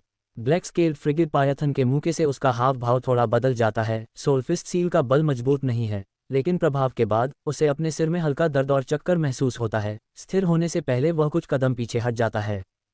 क्या आत्मा पर हमला करने का यही एहसास होता है? अपने आप को स्थिर करते हुए ब्लैक स्केल्ड फ्रीज़िड पायथन की अभिव्यक्ति गंभीर हो जाती है। हालांकि उसने पूरी ताकत का इस्तेमाल नहीं किया, लेकिन गूहे के अनोखे हमले का विरोध सिर्फ शारीरिक ताकत से नहीं किया जा सकता, क्योंकि यह आत्मा को निशाना बनाता है। हालांकि ऐसा लगता है कि इससे घातक क्षति होने की संभावना नहीं है, लेकिन युद्ध के दौरान इस तरह के हमले से थोड़ी देर के लिए चक्कर आ सकता है, जो युद्ध का रुख मोड़ने के लिए पर्याप्त है। ऐसा कहा जाता है कि प्राचीन कीमियागर, यहाँ तक कि कुछ डुक्यू योद्धा भी उन्हें आसानी से भड़काने की हिम्मत नहीं करते थे। उनके आत्मा के हमले अप्रत्याशित होते हैं, लेकिन आज के कीमियागरों ने उस साधना पद्धति को खो दिया है, इसलिए वे युद्ध में ज़्यादातर डुक्यू की ताकत पर निर्भर रहते हैं। ब्लैक स्केल्ड फ्रीज़िड पायथन सोचता है, उसकी उम्र कम नहीं है और इसलिए वह कीमियागरों के बारे में कुछ हद तक जानकार है। हे लिन, तुम्हें कैसा लग रहा है? क्या तुम ठीक हो? जब ब्लैक स्केल्ड फ्रीज़िड पायथन विचार कर रहा था, तो आकाश में गूहे धीरे धीरे नीचे उतरते हुए उसे देखकर मुस्कुरा रहा था। ये सुनकर ब्लैक स्केल्ड फ्रीज़िड पायथन अपने विचारों को झटकता है, गूहे की ओर देखता है और थोड़ा चौंक जाता है। उसे हमेशा लगता है कि गूहे में अब एक मायावी गुण है, जैसे कि वह गूहे का सामना नहीं कर रहा है, बल्कि उसकी आत्मा का सामना कर रहा है। ऐसा लगता है कि यह आत्मा के दायरे में आगे बढ़ने के बाद कुछ बदलाव है। ब्लैक स्केल्ड फ्रीज़िड पायथन ने इस मामले में गहराई से नहीं सोचा। उसने गूहे की ओर भोलेपन से मुस्कुराते हुए कहा, मास्टर, आपकी आत्मा का हमला वास्तव में मजबूत है। अगर यह कोई निम्न स्तर का व्यक्ति होता, तो मुझे डर है कि इस तरह के आत्मा हमले के तहत उनकी चेतना घायल हो जाएगी। ये सुनकर गूहे के मुंह पर भी मुस्कान आ गई, जो स्पष्ट रूप से अपने हाल के हमले की शक्ति से संतुष्ट था। उसने उस आत्मा मूर्ति सील के लिए किसी गुप्त आत्मा तकनीक का उपयोग भी नहीं किया था। अपनी वर्तमान आत्मा के साथ साधारण डू वेनेरेट स्तर के विशेषज्ञ भी इतनी ऊंचाई तक नहीं पहुंच सकते थे। गूहे को विश्वास था कि अपने आत्मा क्षेत्र के साथ नियमित डू वेनेरेट विशेषज्ञ भी विरोध नहीं कर सकते थे यदि वह अपनी आत्मा कैप्चरिंग गुप्त तकनीक का उपयोग करता। ये सोचते हुए गूहे के मुंह के कोने थोड़े ऊपर उठे। अब उसके पास डू वेनेरेट विशेषज्ञों से मुकाबला करने की ताकत थी। ब्लैक हॉर्न क्षेत्र में सोल हॉल डिवीजन में तैनात डू वेनेरेट स्तर के विशेषज्ञ के बारे में सोचते हुए गूहे को अब कोई आशंका महसूस नहीं हुई। प्रोटेक्टर वू की यादों से गूहे जानता था कि यह तैनात विशेषज्ञ सिर्फ एक प्राथमिक स्तर का डू वेनेरेट था। अपनी वर्तमान ताकत के साथ वह डरता नहीं था इस प्रतिद्वंद्वी का। इसके अलावा उसके पास 8वीं श्रेणी का जादुई जानवर ब्लैक स्केल फ्रिगेट पायथन भी था। हालांकि ब्लैक स्केल फ्रिगेट पायथन केवल प्राथमिक स्तर का 8वीं श्रेणी का जानवर था, लेकिन जादुई जानवर के रूप में इसकी शारीरिक शक्ति ऐसी थी कि यह मध्यम स्तर के डुवेनेरेट से भी लड़ सकता था। बेशक सोल हॉल जैसे अस्तित्व का सामना करते हुए जो विचित्र आत्मा गुप्त तकनीकों का उपयोग करता था, ब्लैक स्केल फ्रिगेट पायथन कुछ हद तक विवश लग रहा था। अचानक गूहे की अभिव्यक्ति थोड़ी बदल गई, फिर उसके होठों पर एक ठंडी मुस्कान दिखाई दी। शैतान की बात करो और वह प्रकट होगा। इस समय ब्लैक स्केल फ्रिगेट पायथन ने भी कुछ महसूस किया। भौहें सिकुड़ते हुए कहा, मास्टर, कोई आ रहा है। ऐसा लगता है कि हमने जो हंगामा किया है उसने ध्यान आकर्षित किया है। कोई बात नहीं, उन्हें आने दो। हम सुनिश्चित करेंगे कि वे वापस न आएं, गूहे ने कहा। उसकी आंखों में ठंडक का एक संकेत चमक रहा था और फिर वह मौके से गायब हो गया। ये देखकर ब्लैक स्केल फ्रिगेट पायथन गूहे के इरादे को समझ गया और वह भी गायब हो गया। उनके गायब होने के कुछ ही पल बाद घाटी पर अचानक काली धुंध का बादल छा गया। धुंध छा गई और जल्द ही एक बुजुर्ग व्यक्ति बाहर आया जो सोल हॉल का रक्षक था। अजीब, मैंने अभी अभी यहाँ एक मजबूत आत्मा उतार चढ़ाव को स्पष्ट रूप से महसूस किया। यह अचानक कैसे गायब हो गया? बुजुर्ग ने अपनी आत्मा शक्ति से क्षेत्र को स्कैन किया, लेकिन कुछ भी असामान्य नहीं पाया। हालांकि नष्ट हो चुकी गुफा को देखते हुए उसकी आंखें चमक उठीं। ऐसा लगता है कि उन्होंने मेरे आने का आभास कर लिया और जल्दी ही भाग गए। उनकी नाक बहुत तेज है। बुजुर्ग ने ठंडी हंसी निकाली। जो लोग अपना सिर छिपाते हैं लेकिन अपनी दुम दिखाते हैं, उन्हें मैं ना पकड़ूं, वरना क्या? बुजुर्ग की बात पूरी होने से पहले अचानक शून्य में एक कर्कश ठंडी आवाज गूंजी। बुजुर्ग कांप उठा, उसकी पुतलियां सिकुड़ गईं जैसे ही उसने पीछे देखा। उसे पता नहीं था कि उसके पीछे काले रंग का एक आदमी दिखाई दिया था। अपने 9 सितारा डू पूर्वज शक्ति के साथ उसने थोड़ी सी भी उपस्थिति पर ध्यान नहीं दिया था। स्पष्ट रूप से प्रतिद्वंद्वी की शक्ति उसकी तुलना में कमजोर नहीं थी। संभवतः वह एक डू वेनेरेट विशेषज्ञ भी था। ये सोचते हुए बुजुर्ग के दिल में डर की एक लकीर उभरी। ब्लैक हॉर्न क्षेत्र में ऐसा भयानक विशेषज्ञ कब दिखाई दिया? ब्लैक स्केल फ्रिगेट पायथन ने अपने सामने सोल हॉल रक्षक को दिलचस्पी से देखा। उसकी बड़ी आंखें चमक रही थीं। एक 9 सितारा डू पूर्वज स्तर का इंसान। मास्टर ने सच में मुझसे झूठ नहीं बोला। इस बार मेरे लिए दावत का इंतजार है। 9 सितारा डू पूर्वज मानव का स्वाद उन डू सम्राट स्तर के कचरे से कहीं बेहतर था। और यह पौष्टिक भी है। ये सोचकर ब्लैक स्केल फ्रिगेट पायथन थोड़ा उत्साहित महसूस कर रहा था। इतने लंबे समय तक अपने मालिक का पीछा करने के बाद वह आखिरकार एक बड़ा भोजन कर सकता था। सर, मैं यहाँ की विसंगति के बारे में जानने के लिए उत्सुक था और इसे देखने आया था। अगर मैंने आपको परेशान किया तो मुझे उम्मीद है कि आप मुझे माफ़ कर देंगे। काले कपड़े पहने आदमी को बिना किसी दुश्मनी के उसे घूरते हुए देखकर सोल हॉल के रक्षक को थोड़ी राहत महसूस हुई और उसने कुछ किस्मत की उम्मीद करते हुए काफ़ी विनम्रता से बात की। ठीक है, ये सुनकर हेई लिन ने अपना हाथ हिलाया जो उदासीन लग रहा था। उसके लिए उसके सामने का बुजुर्ग भोजन से ज्यादा कुछ नहीं था। अपने ही खाने से परेशान होने की क्या ज़रूरत है? एक बार जब वह उसके पेट में चला जाएगा तो सारी शिकायतें दूर हो जाएंगी। तो मैं विदा लेता हूँ। ये सुनकर और काले कपड़े पहने आदमी की मौजूदगी में सिहरन महसूस करते हुए बुजुर्ग ने जाने की तैयारी की। वह उस डर की भावना को दूर नहीं कर सका जो उसे उस आदरणीय डू वेनेरेट के आसपास महसूस हुई थी। ये सोचते हुए बुजुर्ग ने उस आदमी के सामने से गायब होने के अलावा और कुछ नहीं चाहा। छोड़ना? क्या छोड़ना? अपने भोजन को छोड़ने की कोशिश करते हुए देखकर हेई लिन ने तुरंत कार्रवाई की। बुजुर्ग पर एक भयानक दबाव डाला। क्या? जैसे ही भयानक दबाव ने उसे घेर लिया, बुजुर्ग का चेहरा पीला पड़ गया और उसकी आंखें सदमे से भर गईं। एक डू वेनेरेट विशेषज्ञ, वरिष्ठ, मैं सोल हॉल का एक पृथ्वी स्तरीय रक्षक हूँ। मुझे आशा है कि आप मेरे सोल हॉल की स्थिति को ध्यान में रखते हुए मुझे छोड़ देंगे। शुरुआती झटके के बाद बुजुर्ग ने जल्दी से प्रतिक्रिया व्यक्त की, सोल हॉल का नाम पुकारते हुए हेई लिन को डराने की उम्मीद में। सोल हॉल, मैं सोल हॉल के लोगों का लुत्फ़ उठाता हूँ। हेई लिन ने उपहास किया और बुजुर्ग की ओर एक भयानक ठंडी मुट्ठी फेंकी। सोल हॉल के रहस्यमय तरीकों के बावजूद 8वें दर्जे के हेई लिन के करीब आने के बाद बुजुर्ग के पास प्रतिरोध का कोई मौका नहीं था। भारी दबाव में वह असहाय होकर केवल देख सकता था कि कैसे विशाल मुट्ठी की छाप उसके पास आ रही थी। अगले ही पल बुजुर्ग पर हड्डियों को कंपा देने वाली ठंड छा गई, जिससे वह बर्फ की मूर्ति में बदल गया। आत्मा जबत, बुजुर्ग के बर्फ की मूर्ति में बदल जाने के तुरंत बाद शून्य में अचानक एक ठंडी चीख गूंजी। अगले ही पल बर्फ की मूर्ति से एक आत्मा का रूप उभरा, जिसके चेहरे पर भय दिखाई दे रहा था। गूहे किसी समय पास में दिखाई दिया। उसके हाथ में एक बड़ा काला भंवर बना हुआ था। जब उसकी आत्मा के दायरे में पहुंच गई तो गूहे की आत्मा को जब्त करने की तकनीक और भी भयानक हो गई, जिसमें भंवर से एक शक्तिशाली भक्षण करने वाली शक्ति निकल रही थी। ऐसी भयावह भक्षण करने वाली शक्ति का सामना करते हुए सोल हॉल के पृथ्वी स्तरीय रक्षक यून के पास प्रतिरोध का कोई मौका नहीं था और वह सीधे भंवर में समा गया। कुछ क्षण बाद गूहे की हथेली में एक काला मनका बन गया। मनके के अंदर बुजुर्ग संघर्ष कर रहा था, उसका चेहरा भय से भरा हुआ था। रक्षक यून, सोल हॉल के पृथ्वी स्तरीय रक्षक, मुझे उम्मीद नहीं थी कि यह आप होंगे। बुजुर्ग के चेहरे को पहचानते हुए गूहे को एहसास हुआ कि वह कौन था। रक्षक वू की यादों में रक्षक यून के बारे में बहुत सारी जानकारी थी। आखिरकार वू रक्षक का सीधा वरिष्ठ रक्षक यून था। मनके के अंदर रक्षक यून ने गूहे को भी देखा, उसके चेहरे पर तुरंत दया की गुहार दिख रही थी। हे, एक बार मेरे हाथों में आ जाने के बाद बाहर निकलने के बारे में सोचना भी मत। गूहे ने थोड़ा मुस्कुराया, फिर काले मोती को हटा दिया। फिर गूहे की नज़र रक्षक यून की बर्फ से ढकी लाश पर गई। अरे मास्टर, इस आदमी के शरीर का स्वाद अच्छा होना चाहिए। गूहे की नज़र देखकर हे लिन तुरंत मूर्खतापूर्ण तरीके से मुस्कुराया। ये सुनकर गूहे रुक गया, फिर उसके होठों पर एक चालाक मुस्कान दिखाई दी। ठीक है हे लिन, इस बूढ़े आदमी का शरीर बिल्कुल भी स्वादिष्ट नहीं है। चलो एक सौदा करते हैं, तुम मुझे इस आदमी की लाश दे दो और मैं तुम्हें एक अच्छे भोजन के लिए बाहर ले जाऊंगा। ये कैसा लगता है?